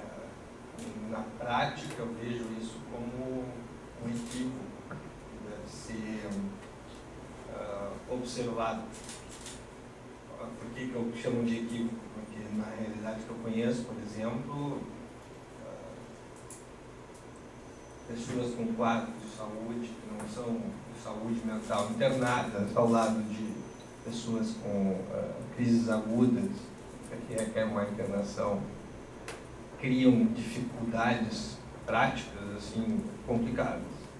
Eu gostaria de saber a sua opinião sobre isso, né? Eu não estou defendendo manicômios, nada disso, né?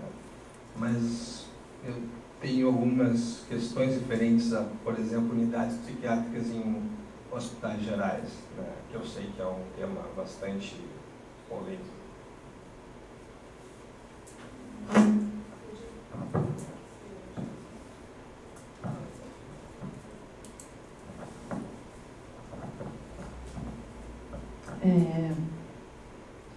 Enquanto ia falando, né, eu fiquei pensando várias coisas assim, no cotidiano do serviço, né. Eu hoje coordeno um serviço que tem atenção primária e alguns dispositivos de saúde mental numa mesma gerência, né. E todo dia, para mim, se apresentam cenas que têm a ver com a questão do quanto é difícil a gente romper com a desinstitucionalização das práticas. O quanto ainda é fácil a gente se apegar, apesar das práticas aparentemente desinstitucionalizadas, né? O quanto é difícil a gente desinstitucionalizar as práticas. O quanto é difícil para as equipes construírem alternativas para além daquelas que estão estabelecidas burocraticamente, né? E pensar estratégias que tenham a ver justamente com aquilo que é feito, que se pode produzir para o cuidado daquele sujeito singular. Eu sei que, agora eu vou falar de uma coisa que não tem diretamente a ver com o documento, mas da tua experiência também lá em Belo Horizonte. Eu acho que Belo Horizonte é uma cidade que tem conseguido produzir algumas experiências bastante interessantes no campo da saúde mental, né? E justamente poder pensar essas práticas mais criativas, né? E que tentem fugir então disso que se constitui aí como alguns lugares que estão tão consolidados que a gente talvez não consiga ver outras alternativas, né? Ontem a gente estava fazendo um seminário lá na minha instituição, então, que discutia essa questão da crise, da urgência em saúde mental, né, que você trouxe no início. E a gente ficou analisando o quanto, apesar de a gente ter avançado tanto já nesses últimos anos, por um outro lado, o quanto esses estabelecimentos que pressupõem a desinstitucionalização, eles também produziram outras cristalizações que a gente, antes de ter instituído o serviço, a gente tinha muito mais liberdade de produzir. Por exemplo, a gente estava falando da questão da flexibilidade que a gente tinha antes de poder ter um paciente internado no hospital geral, numa unidade psiquiátrica no hospital geral, unidade de saúde mental no hospital geral, e que esse paciente pudesse passar a noite na internação e o dia no CAPS. E que ele não precisasse ficar trancafiado dentro da internação todos os dias por 10 dias, 20 dias ou 21 dias. Né? O que hoje a gente não consegue fazer, porque para ele estar internado ele tem que ter uma IH. Se ele está internado com uma IH, ele não pode sair do hospital. Né? Então, de pensar um pouquinho como é que a gente inventa outras práticas que às vezes a gente precisa retomar algumas coisas que a gente já fez antes de ter instituído o que a gente tem hoje, que são grandes avanços, né? Mas o quanto também para poder avançar, às vezes a gente recua, né? Seguindo a mesma linha, uma outra coisa que a gente comentou paralelamente é a questão do ambulatório, né? Tem dois grandes temores. Um é tu não te tornar um manicômio dentro do estudo de CAPS, e outra coisa que tu tem que evitar é ser um ambulatório. Né? E essa substituição progressiva, e esse fim, e esse desespero de todos os profissionais, e aí a psicologia tem uma grande participação em estabelecer essa lógica, né? Porque parece que o que mais tem lugar no ambulatório é a psicoterapia, né? Acaba com o ambulatório, acaba com a psicoterapia, acaba com muitos lugares de psicólogos aí na rede de saúde mental especificamente. Porque quando se coloca a discussão, teremos ou não ambulatório, né? Recentemente passamos isso em Esteio, quando a gente fez uma proposta de acabar com o ambulatório, né? E as pessoas diziam assim, tá, mas e a população que vai para o ambulatório? Aí a gente, tá, mas vamos ver quem é essa população que vai para o ambulatório. É a que precisa de psicoterapia. Porque aí não tem lugar no CAPS e não tem lugar na atenção básica. Né? Então, isso é uma outra discussão que sempre tensiona a construção da rede. Né? Ambulatório, e aí quando falo ambulatório, eu fixo muito essa discussão na questão da psicoterapia. No segmento disso, assim, uma outra discussão que permeia esse meio ambulatório não, ainda na coordenação no início desse ano, por uma questão de uma outra reunião de coordenadores aqui no Estado, estava entrando a RAPS, né? No ano passado, esse ano entrando a RAPS, mudando o registro de procedimentos de intensivo, semi e não. O que eu falei? A rede de a RAS. Que aí, bom, sai no intensivo, semi no intensivo, e aí entra os nossos procedimentos, né? Atendimento individual, atendimento em grupo, visita domiciliar, reunião de equipe, reunião de rede, reunião com atenção básica, Aí uma colega, eu lembro até agora da Serra, acho que de Canela, ela dizia assim, mas a gente não vai correr o risco de voltar a ser um ambulatório, já que vamos voltar a registrar por procedimentos, né? Enquanto o intensivo, no intensivo, ele dava uma ideia de a relação do serviço com o quadro clínico daquele paciente, nos deixava aberto para uma gama de ações, mas ao mesmo tempo eu entendo que tinha uma outra discussão, um outro movimento que dizia das equipes, bom, a gente não consegue fazer determinadas ações porque o gestor não entende que isso seja o nosso trabalho, né? Não entende que fazer reunião de equipe com uma atenção básica ou com assistência social, que isso não é trabalho, ou visita domiciliar, até casos que a gente vê que, bom, visita domiciliar não faz parte da gama de oferta. Então isso é um outro fantasma que também se coloca. E aí, na mesma linha, assim, uma outra coisa que nos coloca hoje no nosso trabalho, passando desse campo da saúde mental, né, de trabalhadora, especificamente da política de saúde mental, indo para a atenção básica, numa equipe que se propõe ao matriciamento, e esse matriciamento tem que ter um profissional que dê conta da saúde mental, especificamente, né, essa é a portaria do NASP, né, isso acaba recaindo na figura figura do psicólogo de novo, né, embora toda nossa luta, o momento de transversalizar isso. Como é que tem se relacionado lá em BH, em Minas, de uma forma geral, do que acompanhou, essa composição entre esse trabalho de matriciamento das equipes vinculadas à atenção básica e as equipes de saúde mental, né? Em BH, São Paulo, a gente já viu um histórico maior das equipes de saúde mental conseguir fazer um processo de referência, matriciamento e tal. Como é que tu compõe isso? Como é que tu faz essa composição, essa relação?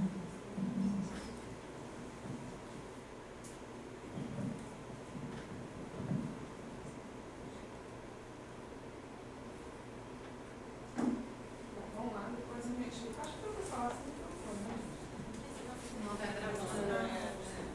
Você fica para a posteridade. eu não tinha lembrado disso. Bom, é Leonardo, né?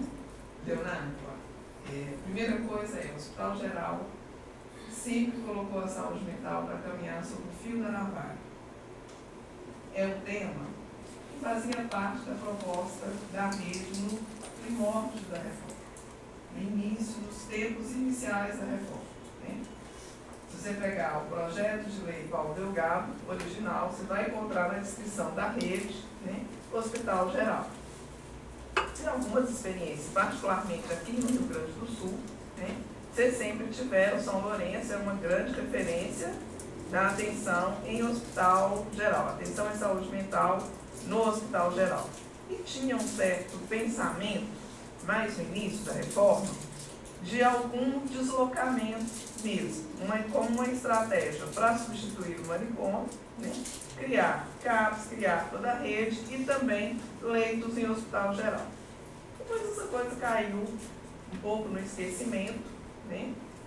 A gente avança na concepção da rede substitutiva, entendendo que para de fato ser substitutivo, esses serviços eles têm que funcionar, né, como uma unidade de urgência, ou seja, ele tem que funcionar todos os dias, 24 horas por dia, né?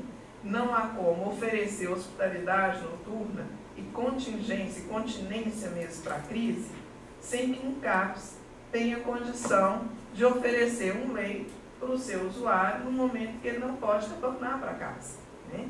De poder cuidar dele intensivamente e integralmente, em tempo integral.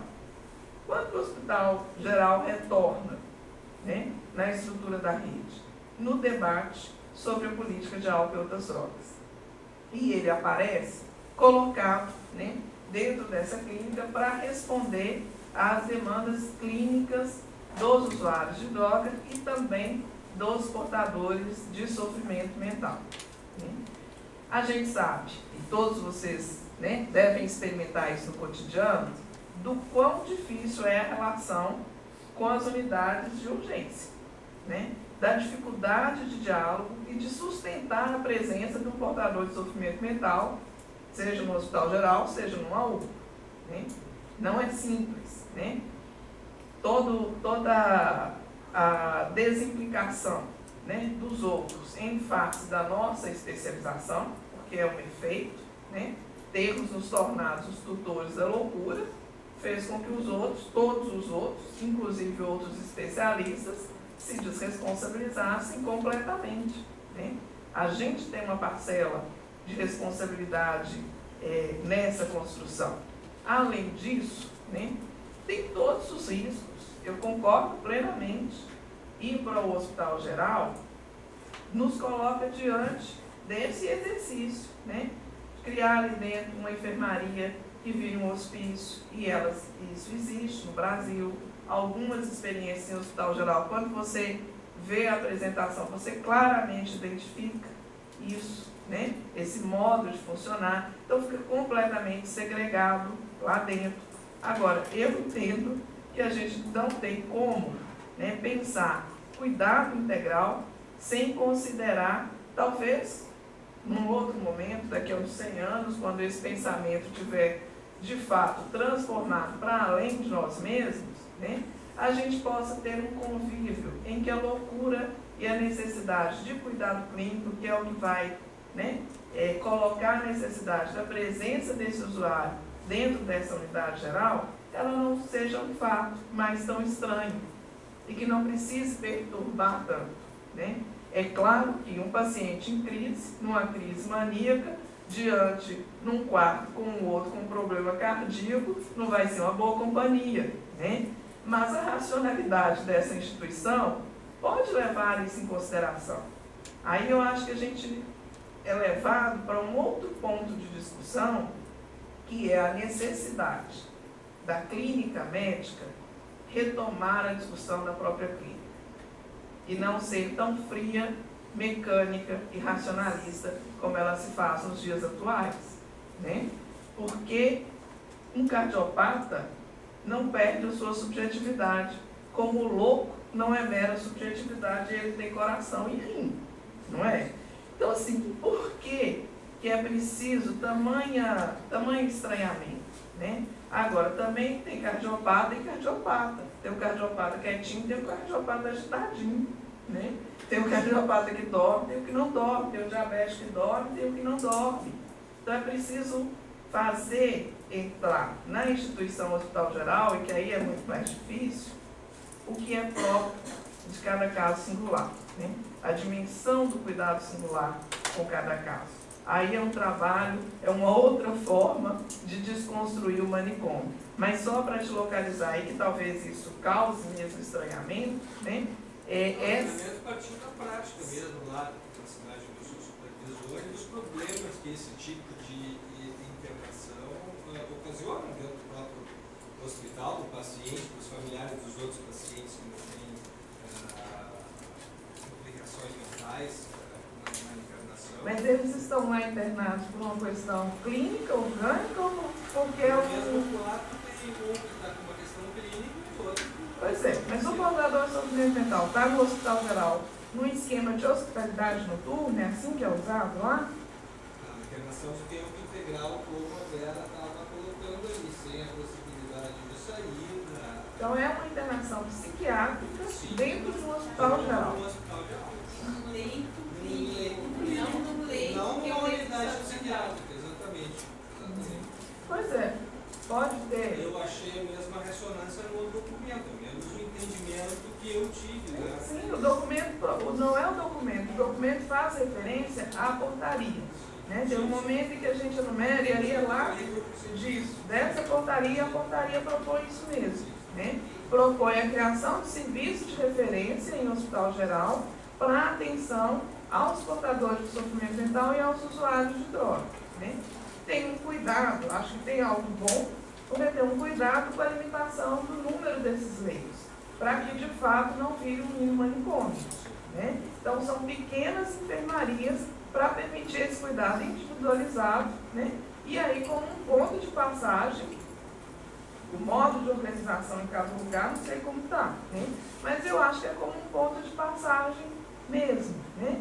E o que essa portaria propõe não é para ser internação psiquiátrica em hospital geral, mas é internação de portadores de sofrimento mental e de usuários de drogas que têm necessidades clínicas. É pela questão clínica. Né? Ele tem um usuário de drogas, está com problema pulmonar, um usuário de crack, grave. Né? É claro que não é o CAPS que tem a melhor resposta e a melhor tecnologia. Né? Não vai adiantar mesmo que o CAPS funcione à noite, que seja 3, né? Que ofereça hospitalidade noturna. Não é no CAPS que ele vai ter essa melhor resposta. Ele precisa de um cuidado que é no hospital geral, né? Ou um usuário num quadro de intoxicação grave, ou num quadro de abstinência grave, tem que ir para uma unidade geral. Senão, ele corre risco no CAPS. E mesmo o paciente que... Ou um louco. O paciente que o motivo da internação é um motivo de saúde mental. Por exemplo, uma pessoa que teve uma tentativa de suicídio, mas a consequência da tentativa de suicídio é um risco clínico. Sim. Ela vai baixar no leito clínico, não é no leito de saúde mental. Sim. E ela precisa desse cuidado clínico. E a gente vai ter cuidado clínico e mental. Agora, o que eu estou entendendo é que o Leonardo está trazendo, né?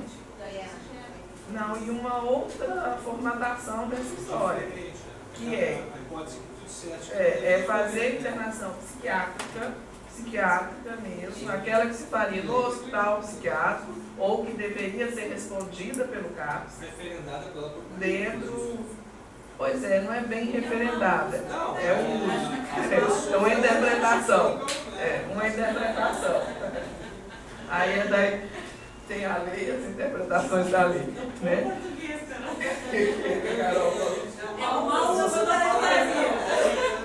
Que não é solitário.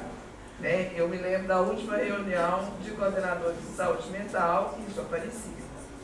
Em experiências importantes, inclusive, que não fazia sentido que se lançasse mão desse tipo de recurso. Né? Porque eu entendo que o Rio Grande do Sul tem uma semelhança com Minas. Eu acho que aqui também tem muitas cidades de pequeno porte. Né?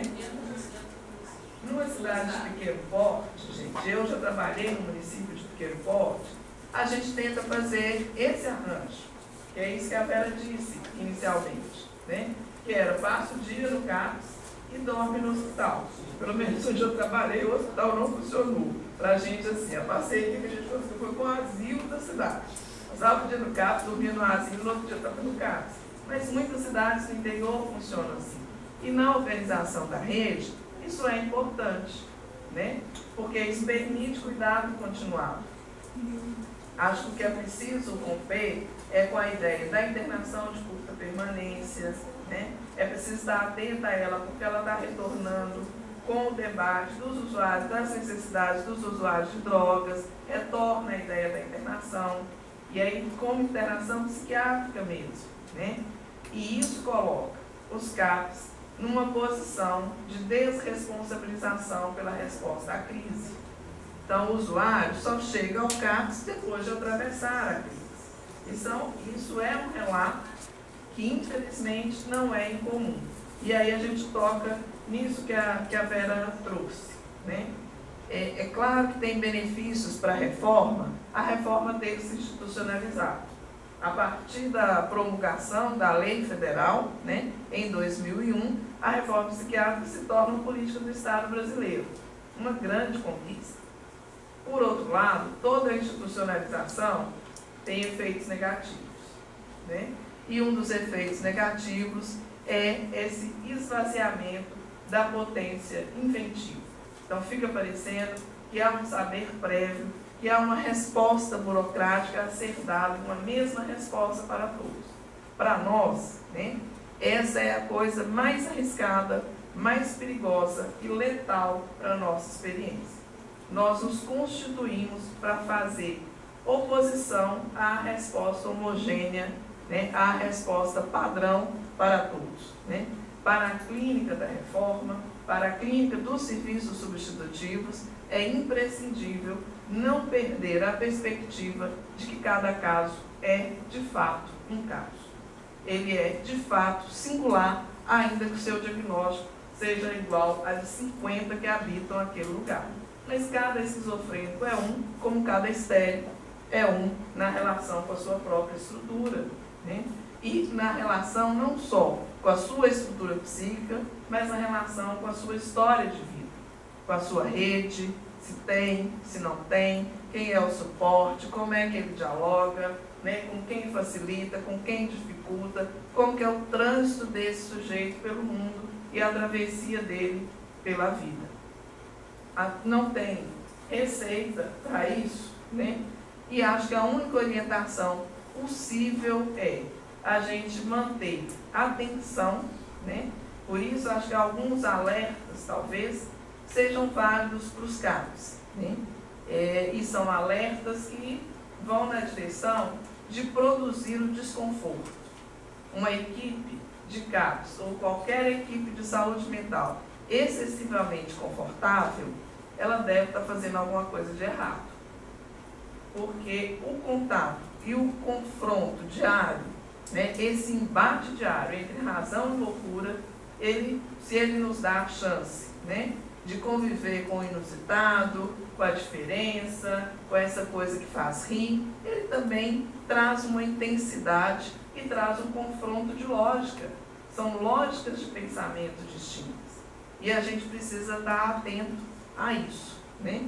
E para isso acho que não tem outro dispositivo a não ser o espaço coletivo da discussão da prática cotidiana dentro de um serviço, né? Daí, extraindo também as outras possibilidades, né? Hoje, a política já prevê, mas ainda assim não é realidade em muitos casos, o trabalho da supervisão, né? Ter um supervisor, ter alguém de fora, né, que não compõe, que não faz parte das relações do dia a dia, porque, por melhores que sejamos, a gente vai conformando o nosso corpo ao corpo daquele que nos é mais próximo, mais simpático, dentro da equipe, com quem a gente se ajeita melhor, né? E fenômenos de grupo vão se produzindo, e isso faz parte, né? A gente não vai eliminar essa dimensão da nossa vida. Por isso é fundamental ter alguém que tenha uma certa exterioridade, uma certa intimidade diante desse cotidiano, para poder interrogar a nossa prática e assim fazê-la, permitir que ela avance, né? Para nos ajudar a fazê-la avançar. Então, esse trabalho, né, e todas essas articulações, assim como o relato da pesquisa mostrava muito claramente também a ausência de recursos para sustentar, né? Porque se essa prática pede desejo, e ela não tem como acontecer sem a colocação do nosso desejo, do desejo de cada um que está ali, entretanto, ela não é só fruto do nosso desejo, né? Um CAPS para funcionar tem que ter comida, tem que ter vale transporte, tem que ter carro, tem que ter gente trabalhando, tem que ter dinheiro para oficina, tem que ter coisas para dar consistência e materialidade a essa ideia, né? E fazer com que aquele lugar não seja um lugar só de dispensação de remédio e de consulta. Isso nos faria cair de novo na lógica clássica do ambulatório, né? Que é um modelo já testado pela saúde mental na sua história e muito pouco potente ou nada potente para romper com o manicômio. Eu, de verdade, assim, não sei até hoje por que se conserva esse significante, esse dispositivo dentro da rede, né? Porque o papel que um ambulatório pode cumprir, a capacidade de intervenção de um ambulatório, ela é hoje, na minha avaliação, mais limitada do que aquilo que pode fazer, por exemplo, a saúde mental bem posicionada na atenção básica. Por quê? Porque na atenção básica, a saúde mental não está falando consigo mesmo, né? E nós adoramos falar só com nós mesmos, né, gente? Vamos combinar. Aliás, a gente fala em língua estranha que é para o outro não entender, né? Que é para excluir a possibilidade do outro intervir, né? Mas quando Só... a gente fala em saúde mental básica, não está falando que tem um psicólogo que está dentro da básica. Então, vou te explicar como é que a gente faz lá em Belo Horizonte, né? Eu acho que tem várias possibilidades, né?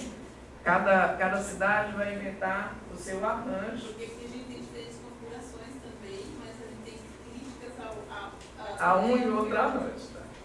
Belo Horizonte, desde o começo da política, tem 20 anos de história de reforma, né? Começa em 93. A gente optou por ter, além dos CAPs e dos centros de convivência, que foram os primeiros dispositivos, né, inventados mesmo dessa rede, a cidade já tinha equipes profissionais de saúde mental, psicólogos e psiquiatras na rede básica, nos centros de saúde. Então, na construção da rede, além de criar os CERSANs e os centros de convivência, nós também rearticulamos o trabalho dessas equipes da atenção básica. Como é que a gente fez isso, né? E hoje, todos os centros de saúde da cidade têm pelo menos um profissional de saúde mental. Boa parte deles,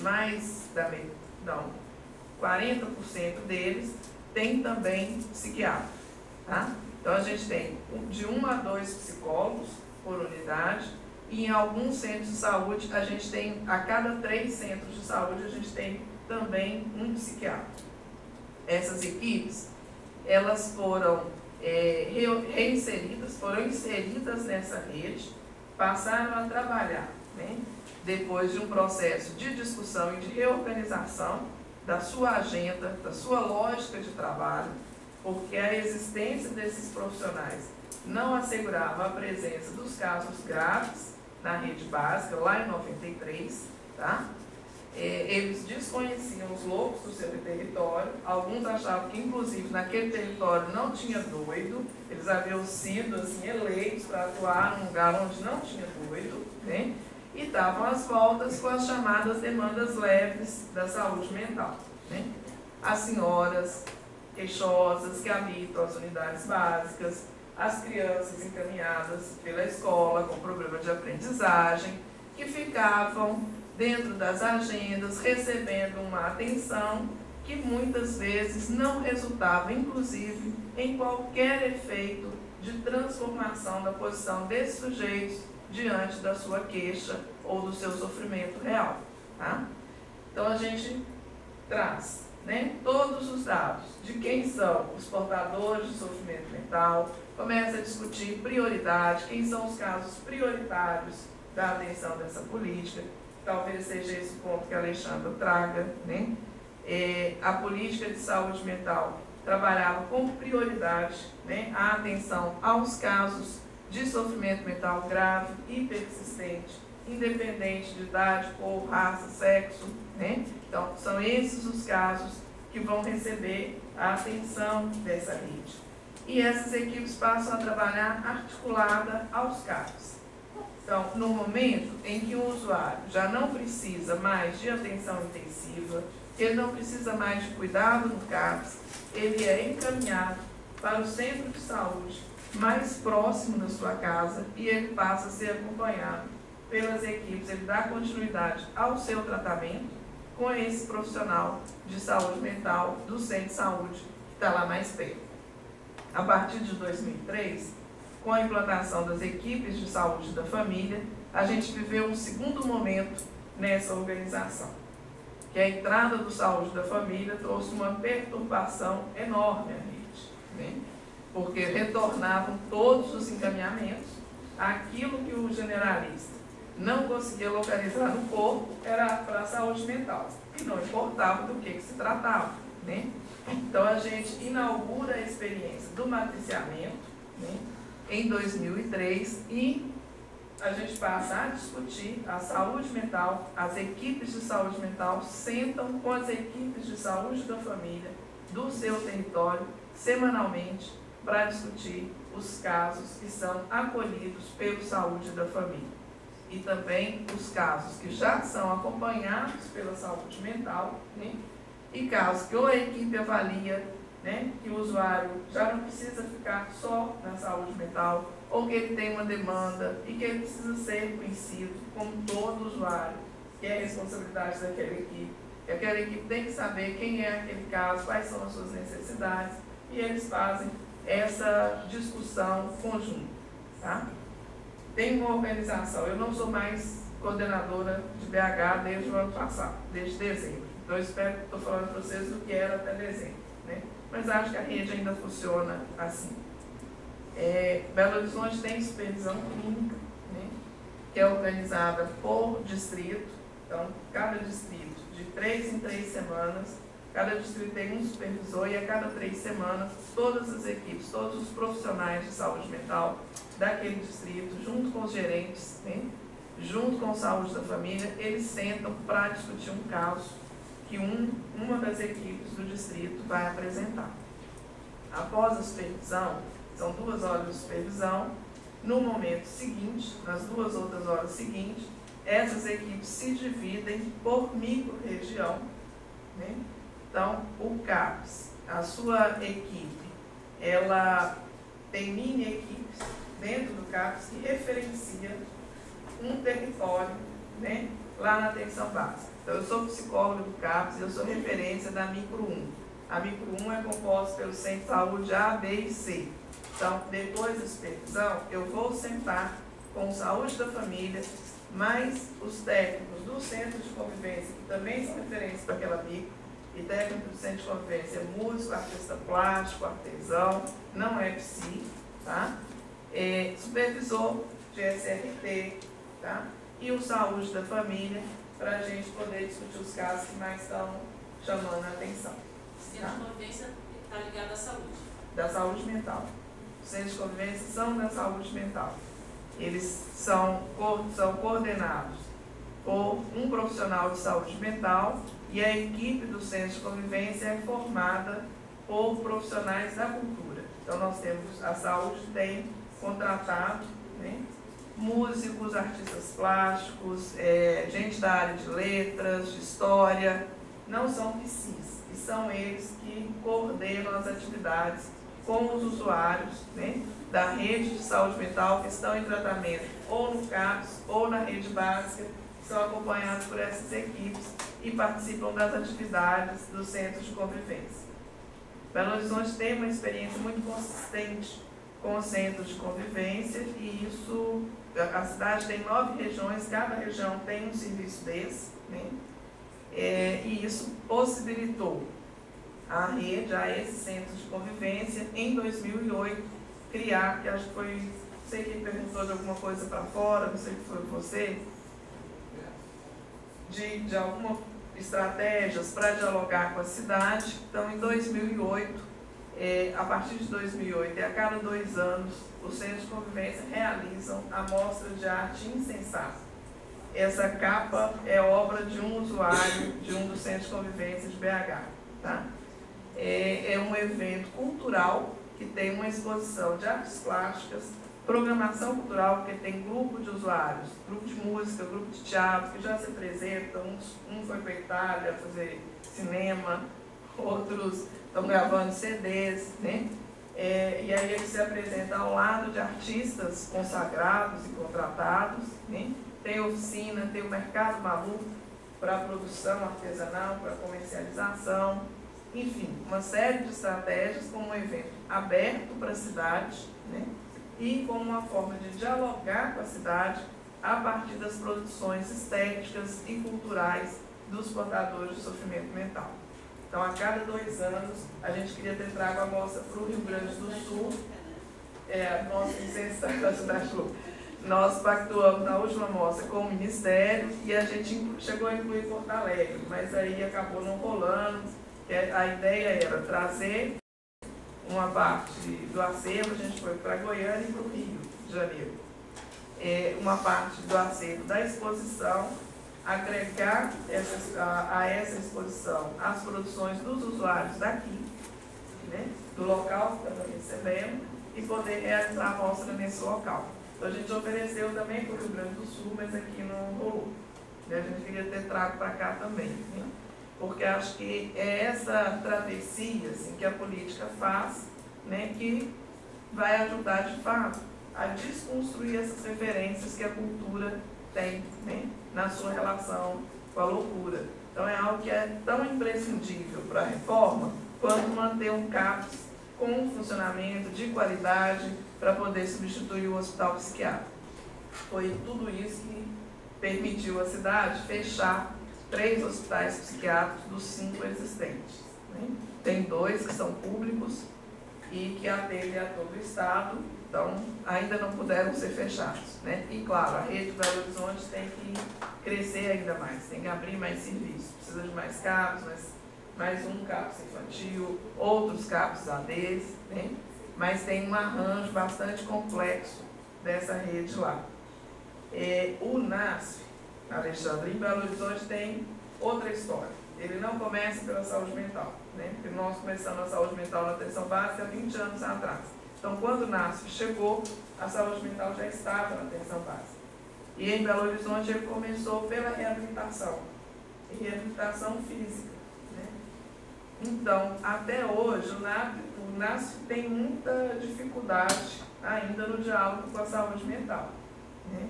Não consegue entrar, a gente gostaria que eles estivessem, porque eles têm psicólogo, tem TO, né, nas equipes de NASF, em Belo Horizonte também. Mas nem sempre eles são tão parceiros quanto a gente gostaria que fosse. Tá? A experiência da saúde mental com o matriciamento são equipes próprias da saúde mental. Não é nesse modelo da portaria do NASF, não. Porque quando a portaria saiu, já existia essa experiência há muitos anos na cidade. E com essa organização.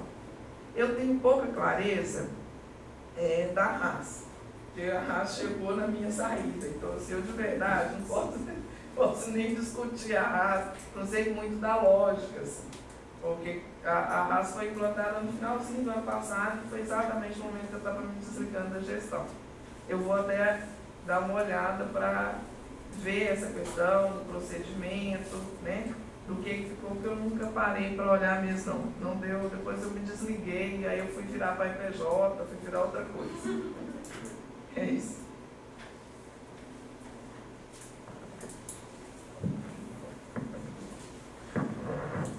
Eu acho que a gente já podia um pouco ir se encaminhando para o final, que já é 6h20, né, que a gente termine às 6h30. Né?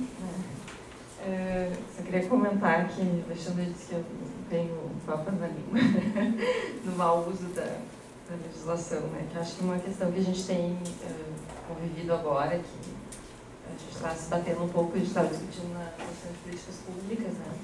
Que é da situação dos hospitais privados que estão abrindo leitos em hospitais psiquiátricos, configurando-os como unidade de internação do hospital geral. Né? Então, o hospital privado tem um hospital geral, eu estou abrindo uma unidade de internação, mas que se localiza num hospital psiquiátrico. Ou eu vou abrir uma unidade de internação separada, num outro local, enfim, que não é, daí não necessariamente vinculada ao hospital psiquiátrico, mas que está separada da estrutura do hospital geral também, né? Então, acho que é esses maus usos, né, que a gente tem visto exatamente. Apoiado pelo Conselho Municipal de Saúde. Cadastrado pelo Estado, né? Exatamente. A gente pode oferecer denúncia para o Conselho Nacional de Saúde.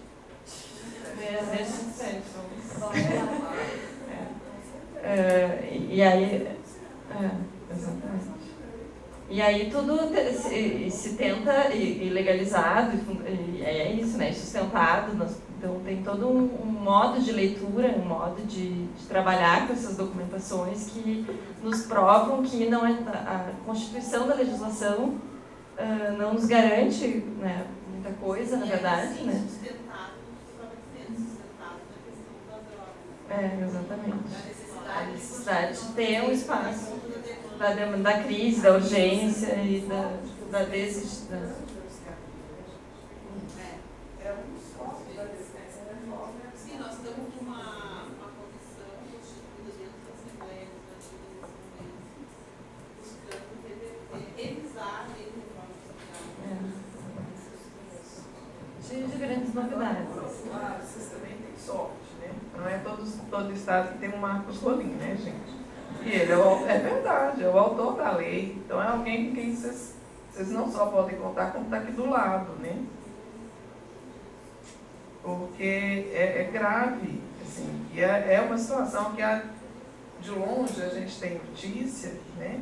E a gente sabe dessa força da psiquiatria no Rio Grande do Sul e de uma posição declarada, né, das instituições psiquiátricas aqui, né, de ser absolutamente contrária à reforma.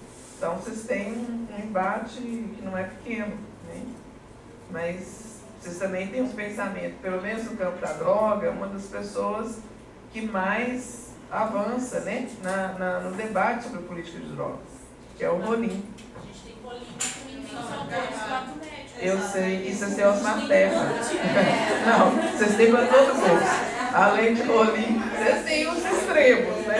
Vocês têm Rolim, mas vocês têm Osmar Terra. E eu sei quem é ele, por causa da lei, dessa coisa da lei.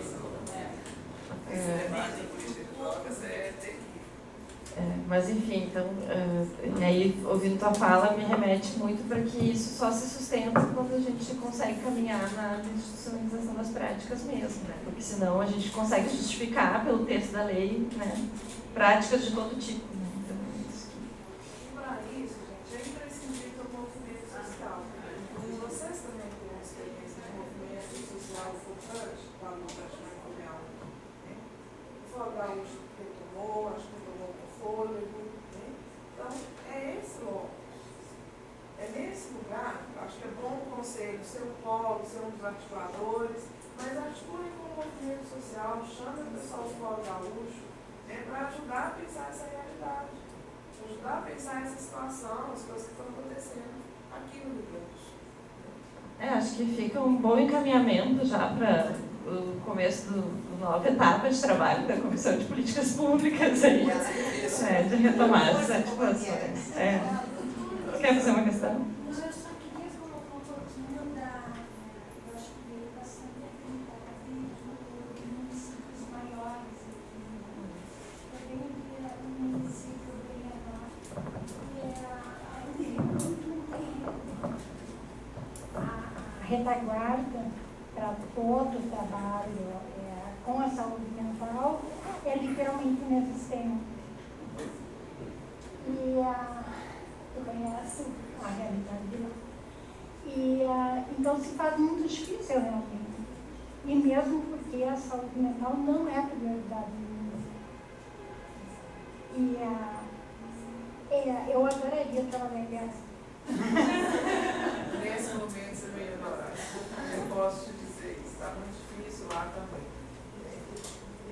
Belo Horizonte teve claro, tem 20 anos de história, pôde ao longo desses 20 anos, e mesmo com mudança na gestão, né, é uma política que começa na primeira gestão petista, e foi a gestão petista de fato, né, que foi em 93, mas que depois a gente também passa por alguns percursos importantes, por contratempos importantes. Né.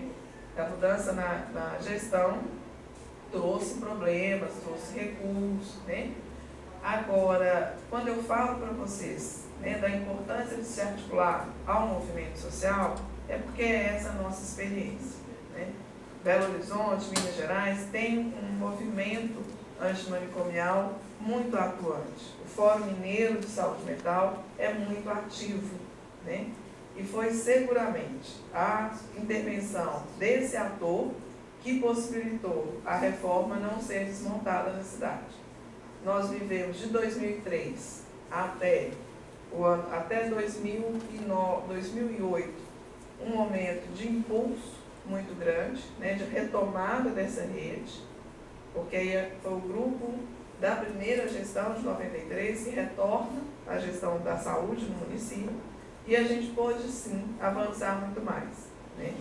Nós abrimos mais serviço, foi quando a gente fechou, né, o hospital psiquiátrico, ampliou o número de SRT, abrimos hospitalidade noturna em todos os CERSANs, criamos o primeiro CAPS AD, o primeiro CAPS infantil, o serviço de urgência psiquiátrica noturno, né, que é uma coisa, é uma invenção belo-horizontina, né, que responde às necessidades da rede de PH. Então, fizemos a primeira amostra, enfim, uma série de coisas. Hoje, em função do debate da política de drogas, essa rede ainda não sofreu graves consequências, mas ela está sob risco. Tá? Essa política está sob risco diante dessa nova gestão.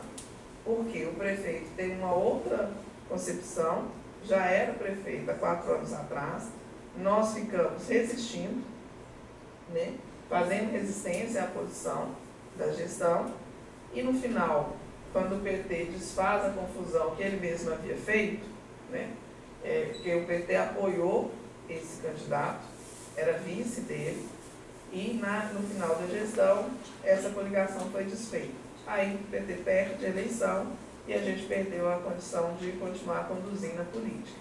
Então, daí a nossa saída também da gestão, né? E as coisas não estão fáceis. Ainda está de pé, né? Belo Horizonte tem residência, como Porto Alegre tem, a gente recebe muito, a cidade recebe muitos residentes daqui do Conceição, né? Para fazer estágio lá. Tem todo esse conjunto de serviços, abriu mais 2 CAPs ADs, não com o mesmo, né, do mesmo porte dos outros, ainda falta, as notícias que a gente tem, falta ainda pessoal, né? A rede está com problemas, está com dificuldade, falta dinheiro para a oficina, falta dinheiro para não sei o que, entendeu? Então tem todas essas consequências, mas a gente está lá articulado. O movimento de trabalhadores, o movimento da luta antimanicomial, os usuários, né? Conseguimos atravessar uma conferência municipal sobre drogas, que tinha tudo para nos derrotar, foi formada, foi pensada, planejada para derrotar a política de saúde mental, e aí a gente invadiu a praia deles. Nós fomos lá, invadimos a praia, conseguimos passar nossas propostas, mas enfim, é pouco, né? A gente não assegura muita coisa. Não sei até quando que a gente vai ter fôlego para resistir, porque a posição da prefeitura não é de investir. Infelizmente, a gente cai numa falha política. E uma concepção do mandatário, né? Um projeto de mundo do mandatário, que é pior. Antes da crise encerrar, eu só queria te agradecer, Rosemary. Foi um prazer te ouvir assim, hoje. Foi, realmente. E aí te agradecer não só por hoje, mas acho que por esse trabalho todo, assim, né, em nome da Rede Crepop, de se dedicar à produção desse documento, que a gente sabe que não é uma tarefa corriqueira. Assim, mas,